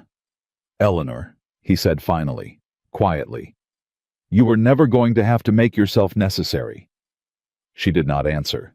The afternoon light was long across the yard, the way summer light got in the mountains, when the day was starting to think about letting go, and she stood in it and held the survey document in her hands, and thought about borrowed ground and open things, and the specific difficulty of believing someone, when believing them meant you could be hurt in ways that not believing them could not reach. She had chosen it. She was still choosing it. Will cleared his throat. Should I send for Hale?" "Wire him today," Caleb said, not taking his eyes off Eleanor. "Tell him about the survey claim, and tell him we have documentation on the land grant." "Yes, sir." Will went. The yard was empty. The mountain light held. "He's going to come to town," Eleanor said. "Whitmore. He's going to make this public. The council letter, the boundary claim, he's building something. A case or the appearance of one. He's going to bring it into the open where more people can see it." "I know," Caleb said. "When he does," she said, "it won't just be a legal fight. He's going to make it about you and me. About this." She gestured, meaning the house, the workroom, the meals at the kitchen table, all of it. "He's going to use it." "I know that too," he said. She looked at him. "Does that change anything for you?" He held her gaze without hesitation. "No," he said. She breathed. "Then we should be ready," she said. "We will be," he said. Neither of them moved for a moment. The mountain held the light the way it always did not, keeping it, just passing it along, letting it run through on its way to somewhere else. Then she turned and went back inside, and she sat down at the workroom table, and she finished the fourth blanket before dark. She was not afraid. She was open. And she was ready for whatever was coming next. Thomas Hale arrived on a Thursday. Eleanor heard the horse before she saw the man, and she was already standing in the kitchen doorway when Will brought him through the gate. He was smaller than she had imagined, lean somewhere past 60, with the precise, unhurried movements of a man who had learned long ago that speed and haste were not the same thing. He carried a leather case that looked like it had crossed the territory several times and intended to keep crossing it. Caleb came out of the barn and shook Hale's hand without ceremony, and the three of them sat down at the kitchen table within 10 minutes of his arrival, because Thomas Hale was the kind of man who did not require settling in before he got to the point. "I've reviewed everything," Hale said. He opened the leather case. The back rent claimed, the council letter, the boundary survey, and the information Miss Hayes provided about Whitmore's other property transactions. He spread papers across the table, with the efficiency of a man who had arranged papers across many tables and knew exactly how to do it. "Here is where we stand." He talked for 40 minutes. Eleanor listened to every word. She had taught herself over years of having very little and needing to make it count to listen to people who knew things she didn't, with the full weight of her attention, not waiting for what she already understood, but tracking the unfamiliar, storing it, making sense of it as it came. What Hale laid out was this. The back rent claim was not only fraudulent, but provably so based on the language of the purchase agreement Whitmore had signed. The boundary survey dispute was based on a misapplication of a survey that predated Whitmore's land purchase and could not legally be used to challenge the Dawson grant. And the pattern, Eleanor had documented the property transactions, the irregular claims, the widow on Calloway Street. At least 2 other cases Hale had found since formed something that was no longer just a collection of individual problems. "It's a scheme," Hale said. He said it plainly without drama, because it was a plain fact and dramatic language was not in his professional repertoire. Victor Whitmore has been systematically acquiring property in this county by creating false legal claims against owners who lack the resources or the legal knowledge to dispute them. When they can't fight, he acquires their property at distressed prices or forces them out of existing arrangements. He paused. It's been effective because he's been careful. Each individual case looks like a dispute, not a pattern. You need all of them together to see what it is. "And now we have them together," Caleb said. "We do," Hale said. thanks to Miss Hayes." Eleanor looked at the papers. Her notes were among them, the careful records she'd kept without knowing exactly why she was keeping them, the accumulation of things set in rooms she hadn't been supposed to matter in. "What happens now?" she said. "I file with the territorial court," Hale said. "Fraud of this scale, the judge in this circuit is a man named Aldridge. I've appeared before him. He is not a man who likes what Whitmore has been doing." He paused. "But I want to be honest with you about timing. Court processes take time. Whitmore will be served notice. He'll have the opportunity to respond. There will be proceedings. Weeks, possibly months." "And in the meantime," Eleanor said. "In the meantime," Hale said, "Whitmore knows what's coming, and men who know what's coming tend to act before it arrives." The three of them sat with that for a moment. "He'll go public," Caleb said. "In town, before the filing reaches him." "That's my expectation," Hale said. "He'll try to control the story. Make it about something other than what it is." Eleanor already knew what he would make it about. She had known since the ranch yard, since what happens to your situation, if that goodwill shifts. He would make it about her, about a woman with nothing to her name living on a man's property, about what kind of woman that made her. He would wrap it in language about community standards and appropriate arrangements, and he would make Red Hollow look at the wrong thing while the right thing moved quietly toward a courtroom in Denver. "Then we should file before he speaks," she said. Both men looked at her. "How fast can you file?" she said to Hale. Hale considered. "If I leave tomorrow, I can be in Denver by Saturday. I can have the filing before Aldridge by Monday morning." "Do it," she said. "Eleanor," Caleb started. "He's going to come into town, and he's going to make it about us," she said. "About me and you, and what people have been saying since you bought 7 blankets off a dusty street. That's his move. If the filing is already in front of a judge before he makes it, it changes what his move does." She looked at Hale. "He can say whatever he wants about me. He can't unsay a fraud filing in territorial court." Hale looked at her with an expression she couldn't quite categorize, somewhere between assessment and something warmer. "You've thought about this," he said. "I've had time," she said. Hale looked at Caleb. Caleb was looking at Eleanor. He had that expression again, the one she had first seen in the ranch yard after Pruitt left the one that was slightly unguarded. She had come to understand in the days since that unguarded was not a state Caleb Dawson reached easily or quickly. She understood also that it meant something specific when he did. "File on Monday," Caleb said to Hale. "Whatever you need from us before then, we'll have it ready." Hale nodded. He began reorganizing his papers. "There's one more thing," he said in the tone of a man who had been saving a particular item. He pulled a single sheet from the bottom of his case. "I've been in contact with the widow on Calloway Street. Her name is Agnes Pruitt. She lost her home in February." He set the paper on the table. "She's willing to be part of the filing. Her case strengthens the pattern considerably." Eleanor's throat tightened. She had not met Agnes Pruitt. She did not know her. She knew only what Caleb had told her. A widow February, a sum of money paid, that she had never owed a house she had left because she did not know she had the right to stay. "Is she all right?" Eleanor said. "She's staying with her daughter," Hale said. "She's managing." He paused. "She asked me to tell you that she's grateful. That she would not have known to come forward if not for the inquiry on her behalf." Eleanor put her hands flat on the table. She thought about the inquiry, about Caleb in this kitchen the evening after she had told him about the widow saying, "I'll write to Hale."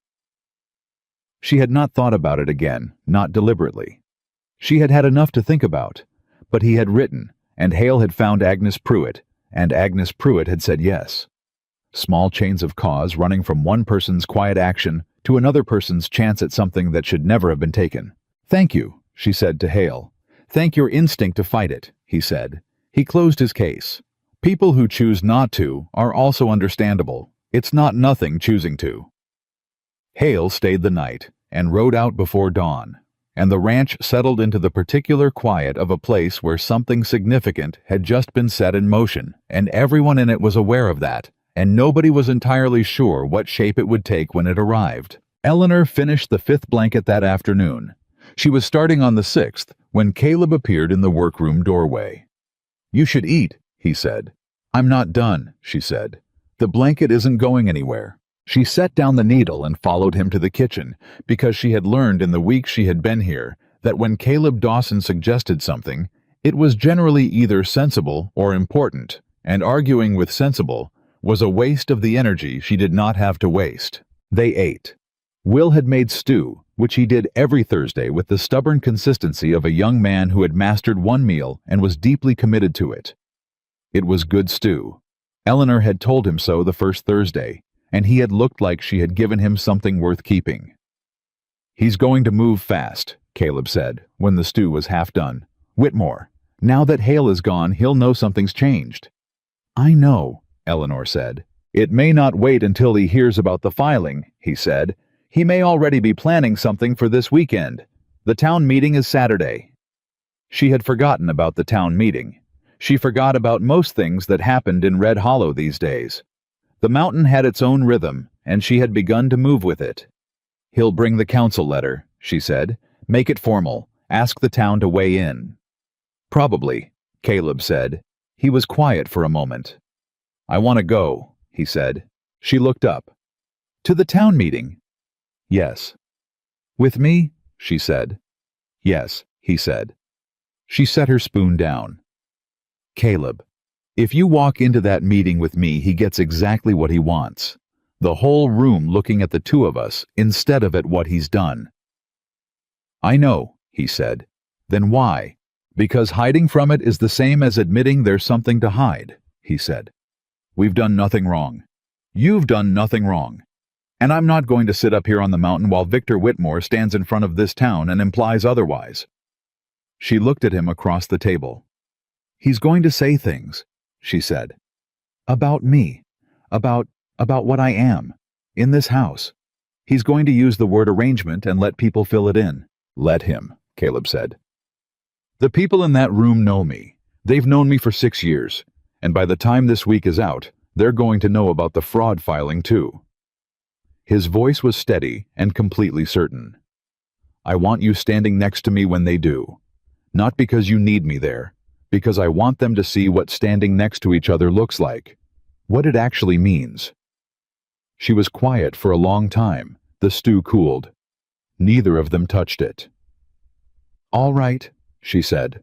Saturday came with the particular weight of days that have been anticipated too long, and Eleanor dressed carefully not to impress, but because she understood that the way you presented yourself in a room that expected you to look beaten was its own kind of statement. Her best dress was 3 years old, and had been mended twice at the collar, and it was clean and pressed, and she wore it like it was new. Caleb was waiting in the kitchen when she came out. He had shaved. She noticed. She did not say anything about it. They rode into Red Hollow together on his 2 best horses, and Will came behind them on the cart, because Will had decided on his own that he was coming and had not asked anyone's permission, which Eleanor found she was unexpectedly glad of. The town meeting was held in the church hall, as it always was. The building was already full when they arrived. Eleanor could feel the shift in the room from the doorway, the pausing of conversations, the turning of heads, the particular quality of attention that a room gave to the thing it had been waiting to talk about. She walked in with Caleb beside her, and she kept her chin level and her hands at her sides, and she looked at no one in particular, which meant she saw all of them. Margaret Hargrove in the 3rd row, with an expression that was more complex than Eleanor had expected. Not triumphant. Almost uncertain. Old Pete near the back, who caught Eleanor's eye and gave her a small nod that she felt more than she saw. Douglas Hargrove at the front beside Victor Whitmore, who stood with his hat in his hands and the pleasant expression of a man who had arranged things to his satisfaction. The meeting opened with mundane things. Road repairs, the schoolhouse calendar, a dispute about water rights on the far side of town that had nothing to do with any of them. Eleanor sat through it with her hands in her lap and her breathing even, and she waited. When Whitmore's item came, he rose from his chair slowly, with the measured deliberation of a man who had rehearsed the moment. "I'd like to raise a matter of community concern," he said, "about the moral character of this town and the standards we hold ourselves to." He talked for 6 minutes. Eleanor counted. He talked about community values and the reputation of Red Hollow and the importance of proper arrangements between men and women. He talked about the example set for younger residents. He used the word arrangement 3 times each time, with the particular pause that let people fill it in. He said Eleanor's name twice and Caleb's name once, and he never once said anything that was technically a lie. He was very good at it. When he finished, the room was very quiet. Douglas Hargrove started to speak. Caleb stood up. The room went quieter. Caleb did not have a prepared speech. Eleanor knew this because she had been with him the previous evening when the meeting was discussed, and he had not written anything down, had not practiced anything, had simply said he would speak when it was time. She had not asked him what he planned to say, because she had somehow known that asking would be the wrong thing. He stood in the center of the town hall, and he looked around it at the people he had lived near for 6 years, at the council members at Whitmore, at the faces along the walls, and he said, "Miss Eleanor Hayes came to this town and built a business from nothing. She learned her trade. She provided for herself without asking anyone for help and without taking anything from anyone. She's a person of absolute integrity, and I know that because I've worked with her, talked with her, and had the considerable privilege of watching her refuse to be moved by things that would have moved most people." He paused. Victor Whitmore made a fraudulent claim against her. He tried to take money she didn't owe him. When she didn't fold, he sent Douglas Hargrove to my door, and then he came himself. And when neither of those things worked, he had 6 men sign a letter suggesting she was living improperly in my home. He paused again. She was not. She was working, as she has always worked, as she will continue to work regardless of what this room decides to believe about her tonight. Whitmore opened his mouth. "Thomas Hale filed documents with the territorial court on Monday morning," Caleb said. "Fraud charges against Victor Whitmore covering 6 property transactions in this county over the past 2 years.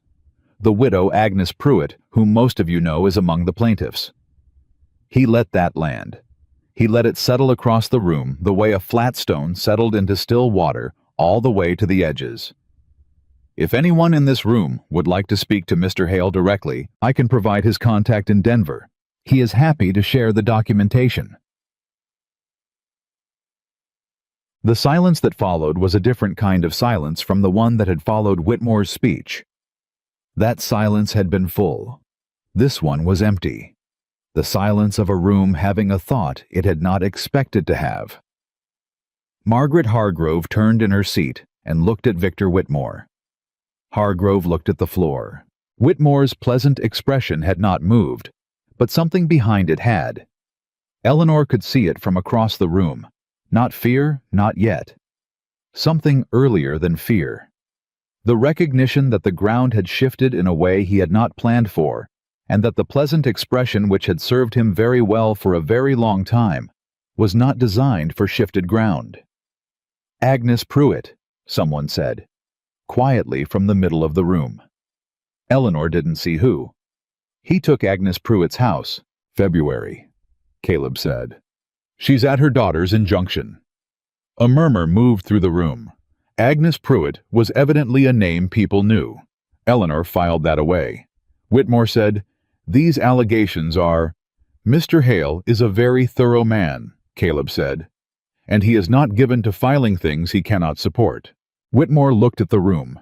The room looked back at him. The mathematics of the thing were happening in real time, and Eleanor watched it on the faces around her. The revision, the recalculation, the small rearrangements of loyalty that happened when a man's pleasant surface was set next to a name like Agnes Pruitt's and a word like fraud, and the reality did not add up the way he'd been presenting it. Douglas Hargrove stood up. Eleanor braced. "I'd like to see the documentation," Hargrove said. "Not I stand behind Victor Whitmore. Not these are baseless claims. I'd like to see the documentation." Whitmore looked at Hargrove. Something crossed between them. Fast cold, the look of a man realizing that the person he'd believed was with him had just made a different calculation. As would I, said a voice near the back. Old Pete. On his feet, his big hands hanging at his sides, his voice entirely calm. I'd like to see it too. Two more voices, then a third. Eleanor looked at Caleb. He was standing in the same place with the same stillness, as if none of this was a surprise to him. As if he had simply laid something on a table and waited to see how people looked at it when the light was right. The meeting did not resolve that night. No vote was taken. No statement was issued. What happened instead was more complicated, and Eleanor thought more real than a vote. The room fractured quietly along lines that had always been there, but had needed a particular moment to become visible. People who had been silent spoke. People who had spoken loudly went quiet. Victor Whitmore left before the meeting formally closed, and nobody moved to follow him. And the space he left behind was not the space of a man who had won anything. Afterward, in the yard outside the church hall, old Pete found her. He looked at her with the face of a man carrying a debt he knew he couldn't fully repay. "I'm sorry, Eleanor," he said, "about the building." "You needed to sell?" she said. "I told you I'm not angry." "I know you said it," he said. "I needed to hear it again." He paused. "He told me the new lease terms would be fair, for existing tenants. He told me that, and I believed him." She looked at Pete. He was 63 years old with bad lungs and hands that ached in cold weather, and a medical bill he couldn't pay. And Victor Whitmore had told him what he needed to hear, and he had believed it because he needed to believe it. "He's good at telling people what they need to hear," she said. "You weren't fooled," Pete said. "I've been fooled before," she said. "By people like him. I learned what to look for." She put her hand briefly on his arm. "You don't have anything to be sorry for, Pete. He does." Pete nodded. He looked over her shoulder, and his expression shifted something that might have been tentative approval, and she turned and found Caleb standing a few feet behind her, giving them room, waiting without making anything of the waiting. "Good man," Pete said quietly. Not to Eleanor exactly, just into the air between them. She turned back around. Caleb was looking at her. "Ready," he said. "Yes," she said. They rode back toward the mountain in the last of the evening light. Will on the cart behind them. And none of them spoke much, because some things had been said tonight that needed room to settle rather than words to cover them. It was when they were almost back to the ranch, the mountain already dark against the sky, and the air finally cool after the heat of the day, that Eleanor pulled her horse alongside Caleb's and said, "Agnes Pruitt." "What about her?" he said. "We should go and see her," she said. "When this is over, when Hale has done what he's doing and Whitmore has had to answer for it. She should hear from us directly, not through a lawyer." She paused. "She should know there are people who see what happened to her." He rode beside her for a moment. "All right," he said. "And there may be others," she said. "People we don't know about yet. People who paid what they didn't owe and moved on because they didn't know they could fight it." "Hale will find them," Caleb said. "Yes," she said. "But after the court case, when people know it can be done, they might come forward themselves. They might need somewhere to bring what happened to them." She was thinking aloud now the way she did when something was forming that she didn't yet have a shape for. Some kind of, I don't know exactly what. Someone to talk to. Someone who can connect them to Hale. Caleb was quiet for a moment. "You're thinking about starting something," he said. "I'm thinking about finishing the blankets first," she said. He made a sound that might, in a man with a less strictly maintained quietness, have been a laugh. "Practical," he said. "Always," she said. They came through the gate and into the yard, and Will took the horses, and Eleanor started toward the house. She was at the back door when Caleb said her name. She turned. He was standing in the yard with his hat in his hand, and the mountain dark behind him, and he had that expression, the unguarded one, the one she had been watching come and go for weeks, the one that was almost but not quite something named. "What you did tonight," he said. "In that room, the way you walked in." "You did most of the talking," she said. "You did all of the standing," he said. "That's not nothing. That's most of it." She looked at him. The night was warm and the stars were clear, and she had spent the evening watching a room of people reconsider something they thought they knew, and she was tired in the way that came from something being nearly over, rather than from something merely being hard. "Caleb," she said. "Yeah," he said. "Thank you," she said. For all of it. The room, the order, the wire to Hale, the livery bench." She paused. "All of it." He turned his hat once in his hands. "You would have found your way," he said. "Maybe," she said, "but I was glad not to do it alone." He looked at her for a long moment. "So was I," he said quietly. "Eleanor, so was I." She went inside. She stood in the kitchen, and she put her hands on the table, which was the table where they had eaten stew, and talked about Agnes Pruitt, and read Thomas Hale's letter. And she breathed, and she thought about what it meant to be seen, not saved, not managed, not directed. Seen. By someone who had chosen to stand beside her without making it about himself, without requiring anything of her in return, without the kind of goodwill that came with a price attached. She thought about her mother, about curtains for people who looked right through you, about the work not caring who did it. She thought about mountain blue wool and a bench outside a livery, and a man turning his hat in his hands. The work was almost done. The blankets were almost finished. Whitmore was in a courtroom's future, and Agnes Pruitt had a lawyer, and Red Hollow had seen something tonight it could not unsee. And tomorrow morning the east window would let in the first light, and she would sit down at the table and put her hands on the last blanket and finish it. And that would be a thing she had done, a thing that stood solid and true, regardless of who had decided to see it. She blew out the lamp. She went to bed. For the first time in a long time she was asleep before the mountain went entirely dark. She finished the last blanket on a Sunday morning. She did not make a ceremony of it. She tied off the final stitch, ran her thumb along the border to check the tension, folded it, the way she folded all of them, edges in first then thirds, and set it on top of the completed stack. 8 blankets, 4 sets of curtains, canvas bags repaired and replaced, the full order done. She sat for a moment with her hands in her lap and looked at what she had made. Then she got up and went to find Caleb. He was at the water pump the way he often was in the early morning, and he looked up when he heard her come out. He read her face the way he read most things, quickly, accurately, without making a production of it. "Done," he said. "Done," she said. He looked at her for a moment. "How does it feel?" She thought about it honestly. "Like I want to start the next thing," she said. He almost smiled. "That sounds about right," he said. What came next arrived faster than either of them expected, and from a direction Eleanor had not entirely anticipated. Thomas Hale sent a wire on Tuesday. Short, precise, the way Hale communicated when the news was significant, and he wanted it received clearly. Judge Aldridge had reviewed the fraud filing. He had found sufficient grounds to issue a formal summons to Victor Whitmore. Proceedings were scheduled for the following month in Denver, and this was the part that made Eleanor read the wire twice.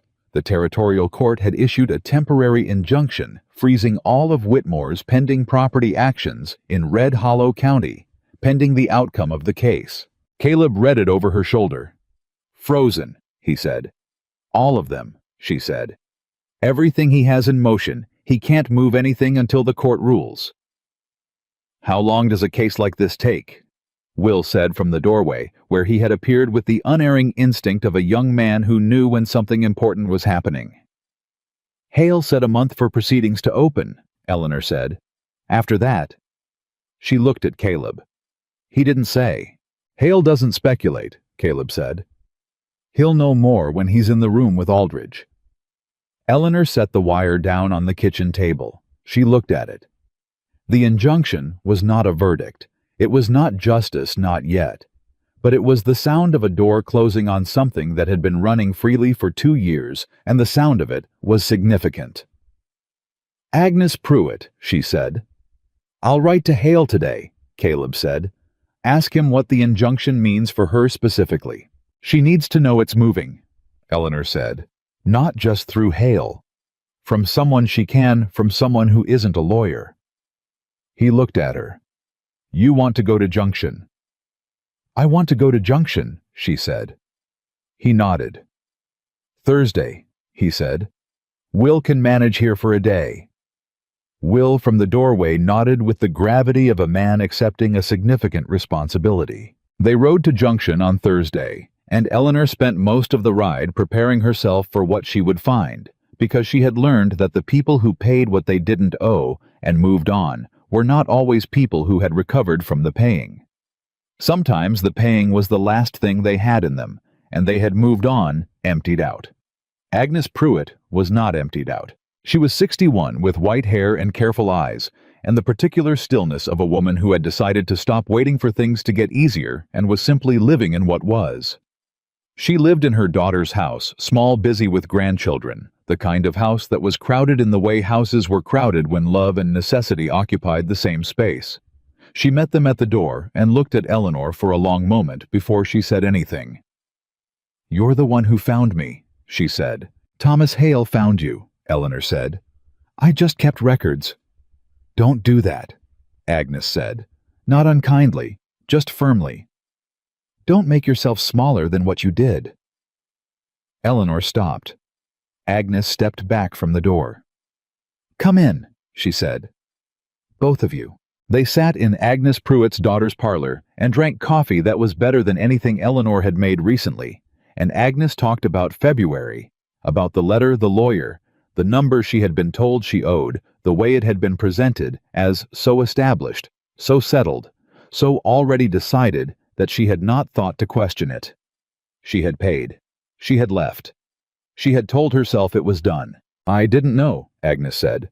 "That's the thing I keep coming back to. I simply did not know that I could fight it. Nobody told me. There was nobody to tell me." Eleanor thought about her father at the kitchen table. About 3 days, and then 2 years, and then gone. "I know," she said. "I'm not a foolish woman," Agnes said. There was something fierce in it, not at Eleanor, but at the fact of it. "I ran a household for 30 years. I managed accounts. I am not foolish." "No," Eleanor said. "He relies on people not being foolish. He relies on people being busy and alone, and not knowing that the language in a legal letter doesn't mean what he wants them to think it means." She paused. "He's very careful about which of those things he picks." Agnes looked at her. "You fought him." "I had help," Eleanor said. "So did I eventually," Agnes said. "Because you kept records." She paused. "Will I get my house back?" Eleanor looked at Caleb. Caleb said, "Hale believes so. The terms of your payment were coerced through fraudulent claim. He says the court has the authority to order restitution." Agnes sat very still. Her daughter had come into the doorway, a woman of about 30, with her mother's careful eyes, and was listening without making a sound. "My house," Agnes said again, quietly. Not a question. More like someone testing the weight of words they had stopped letting themselves say. "Hale will need your formal participation in the case," Eleanor said. "He'll write to you. But yes, that's what he's working toward." Agnes looked at her coffee cup for a long moment. When she looked up, her face had changed, not dramatically, not in the way of scenes in stories, just quietly. The way faces changed when something they had stopped believing in became possible again. "Then I'll write back to Mr. Hale today," she said. They rode home in the late afternoon, and Eleanor was quiet most of the way, which Caleb understood well enough not to interrupt. When they came through the ranch gate and the mountains were going amber in the evening light, he said, "Are you all right?" "Yes," she said. Then, she said, "Don't make yourself smaller than what you did." "Good advice," he said. "It's advice I give myself," she said. "I'm not always good at taking it." "Most people aren't," he said. "About their own advice." She looked at him. "Are you—" He thought about it seriously. "No," he said. She looked ahead. "What advice do you give yourself?" He was quiet for a moment. "That the right things take time," he said. "And that taking time doesn't mean they're not happening." He paused. I'm not always good at that one either. She heard something in it that she didn't immediately address. She let it settle the way she had learned to let things settle because she had learned in the weeks at this ranch that Caleb Dawson said important things plainly and without decoration, and that the best way to receive them was to give them room. What happened the following week moved with the speed of things that had been building for a long time and finally found their moment. Hale sent another wire.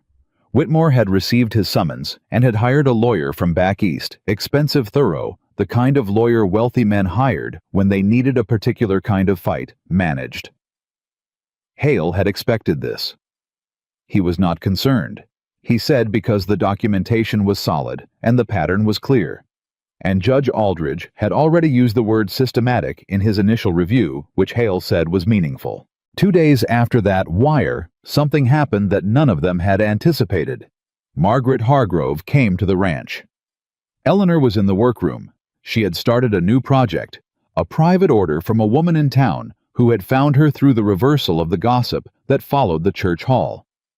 Meeting the way gossip reversed when the story changed when Will appeared in the doorway with his hat already in his hands, the way he held it when he was not sure how to present information. "Mrs. Hargrove is here," he said. "She says she wants to speak to you, just you." He paused. She doesn't look the way she usually looks." Eleanor set down her work. She found Margaret Hargrove standing in the kitchen, not sitting. Standing with her hands folded in front of her, wearing an expression that Eleanor had never seen on her before. It took her a moment to identify it, because it was not an expression she associated with Margaret Hargrove. It was discomfort. Genuine, unperformed discomfort. "Mrs. Hargrove," Eleanor said. "Miss Hayes." Margaret looked around the kitchen, which was the kitchen of a working ranch, not a parlor, and which did not seem to bother her the way Eleanor might have expected. "I've come to—" She stopped, started again. "My husband signed that letter," she said. "The council letter. I did not ask him to. I did not know he was going to until after he had." She paused. "I want you to know that." Eleanor looked at her steadily. "And I want you to know," Margaret continued, "that I have told him it was wrong, what he signed his name to." She swallowed once. "And I want to say to you directly the things I said, in front of your table, about your mother." The kitchen was very quiet. "Grace Hayes worked harder than any woman I've known in this town," Margaret said. "She deserved better than what she got. And so do you." She pressed her lips together briefly. "I said what I said because you frightened me. A woman who doesn't need anyone's approval is a frightening thing to women who have built their entire lives around getting it." She met Eleanor's eyes. "That's not your problem. It was mine." Eleanor stood in the kitchen of Caleb Dawson's ranch, and she looked at Margaret Hargrove, who was not a villain. Eleanor understood now who was instead a woman who had lived inside the rules so long she had become a mechanism for enforcing them. Who had aimed herself at Eleanor because Eleanor was the thing she could not afford to be, and she felt something she had not expected to feel. Not forgiveness exactly, not yet, but the beginning of something that might become it. "Thank you for coming," Eleanor said. "It wasn't easy." "No," Margaret said. "It was not." "My mother," Eleanor said carefully, "would have been she would have understood why you came. She was better at understanding people than she had any reason to be." Margaret's composure shifted. Just barely. Just enough to see. "She was," she said quietly. "I remember." She left shortly after, and Eleanor stood in the kitchen and thought about the long chains of cause that ran from one person's action to another, from 7 blankets in the summer dust, to a church hall meeting, to Agnes Pruitt's house, to Margaret Hargrove standing in this kitchen and saying her mother's name. She thought, this is what the work is for. Not the blankets. The other work. The harder kind. The verdict from Denver came on a Wednesday 5 weeks after the proceedings opened. Hale sent a rider, not a wire this time. A rider which told Eleanor before she opened the letter that there was too much to say for a telegraph. She and Caleb sat at the kitchen table, and she read it aloud because Hale had written it to her as well as to Caleb, which she noticed, and which Hale had intended. Victor Whitmore had been found liable for systematic fraud across 7 property transactions in Red Hollow County. The court had ordered full restitution to all affected parties, including Agnes Pruitt, whose house was to be returned to her within 60 days. Whitmore's pending property acquisitions in the county were voided. His banking license was suspended pending further review by the territorial authority. Eleanor stopped reading. She looked at the paper. She read the next part quietly to herself before she read it aloud. She needed to read it to herself first.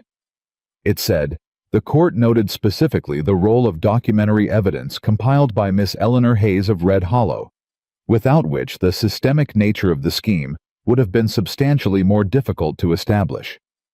Judge Aldridge asked me to convey his acknowledgement directly." She set the letter on the table. Caleb was watching her. "He did it?" Will said from the doorway. "Hale did it," Eleanor said. "And Aldridge."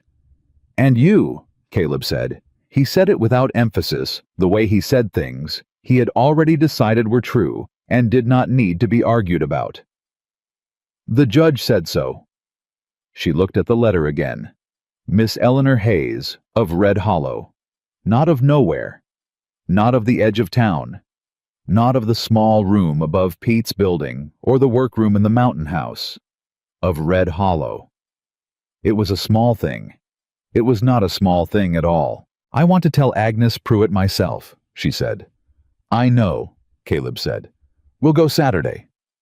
Saturday came and they went, and Agnes Pruitt read Hale's summary letter at her daughter's kitchen table, and she did not cry until the 3rd paragraph, and then she cried the way certain women cried, completely without apology, the way you cried when you had been not crying for a long time and had finally been given clear reason. Eleanor sat beside her and did not try to stop it or talk over it or make it more comfortable.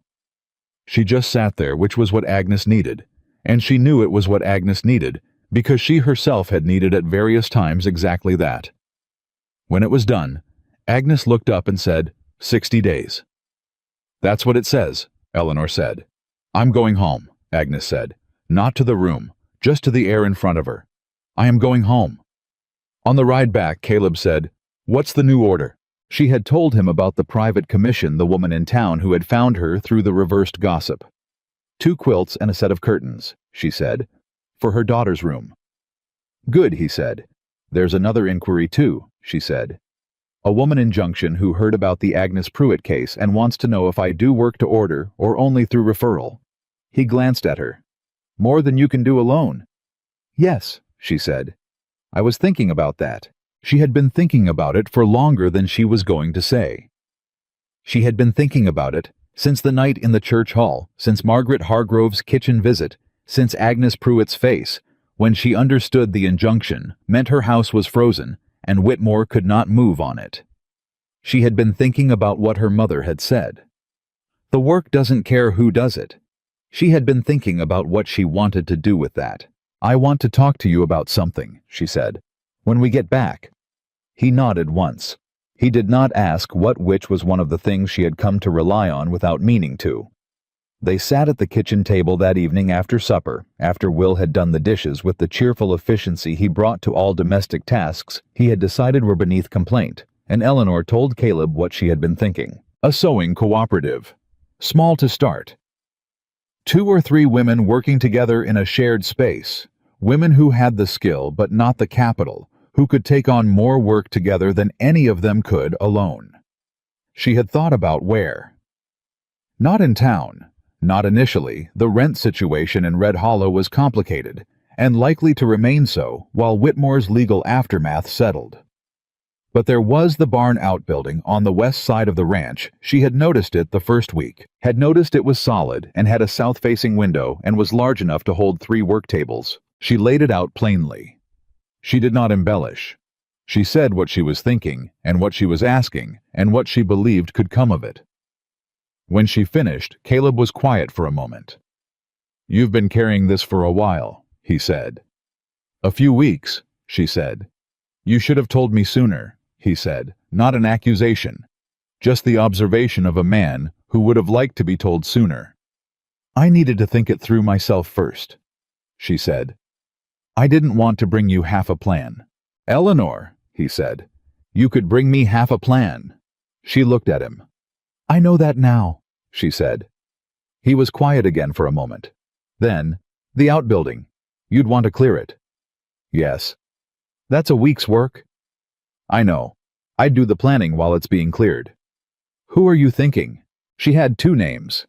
Women she knew, who she had assessed carefully, not in the calculating way, but in the way you assessed people when you were thinking about entrusting them with something you had built. She told him the names. He knew one of them. He said she was good people.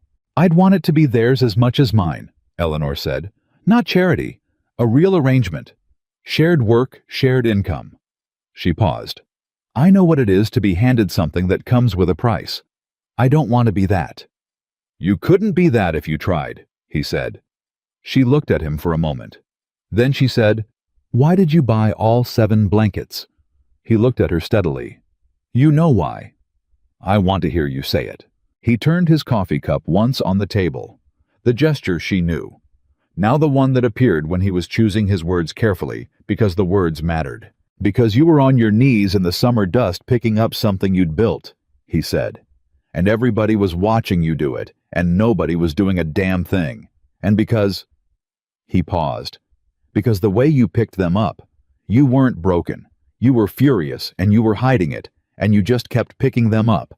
And I thought that was someone worth knowing." The kitchen was very quiet. "I didn't plan the rest of it," he said.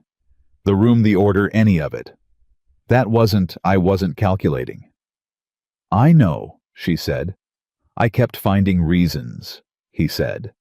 "And then I stopped looking for reasons, and started just wanting you to stay."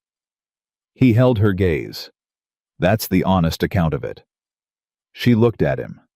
She thought about borrowed ground and open things, and the specific difficulty of believing someone who deserved to be believed. She thought about not believing being safe. "Caleb," she said. "Yeah," he said. "I'm not going anywhere," she said. He breathed. It was not a declaration dressed in romantic language. It was not a speech. It was 4 words said plainly by a woman who had learned to mean everything she said, and it landed between them with the weight of something real. "Good," he said. "Just that." His voice was not entirely steady. He didn't try to make it so. She looked at the kitchen table. Their kitchen table, the place where Hale had spread his papers, and Agnes Pruitt had become possible, and Margaret Hargrove had said her mother's name. And she thought about what it meant to build something with someone. Not to be saved. Not to be carried. To build. She thought about her mother, about the curtains and the mending, and the work that didn't care who did it, about the reaching that everyone had called foolishness. It had not been foolishness. It had been everything.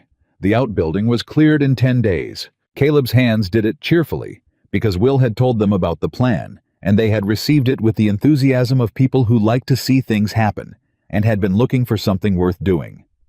Joe Perkins, who had called the curtains almost civilized, built the work tables himself out of good timber, and was observed being particular about the surfaces, which Will reported with the solemnity of a young man transmitting important information. The 2 women Eleanor had named came on a Saturday to see the space. Their names were Ruth Haley, no relation to the lawyer, and Clara Ann Booth, a widow of 40, with 3 children and hands that had been sewing since she was 8 years old, and did not intend to stop. They walked the space the way Eleanor had walked it, measuring with their eyes, and they asked practical questions, and Eleanor answered them. And by the end of the afternoon, they had shaken hands over a table that Joe Perkins had made flat and true, and something had been begun. "We need a name," Clara Ann said on her way out. "We have time," Eleanor said.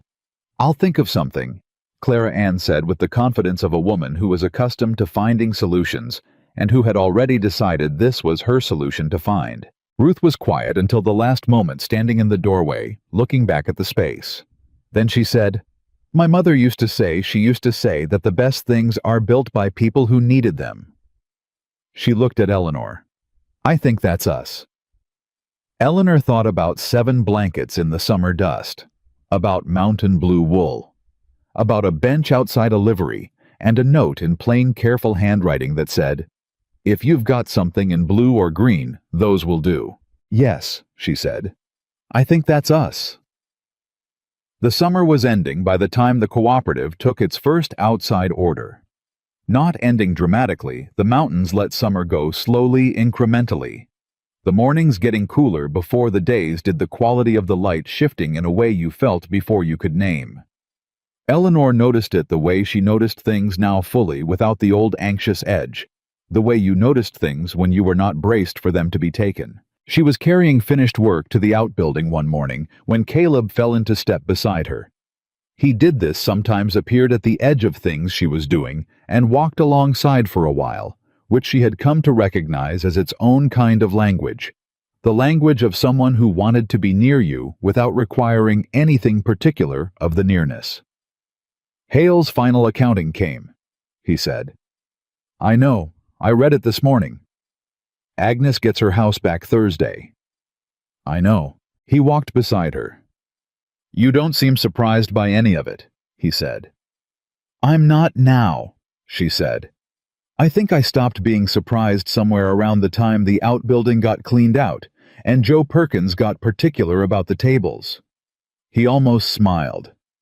She had come to catalog the almost smiles the way she cataloged fabric for quality, for particular character, for what they were worth. You sound like a woman who expects things to work out, he said.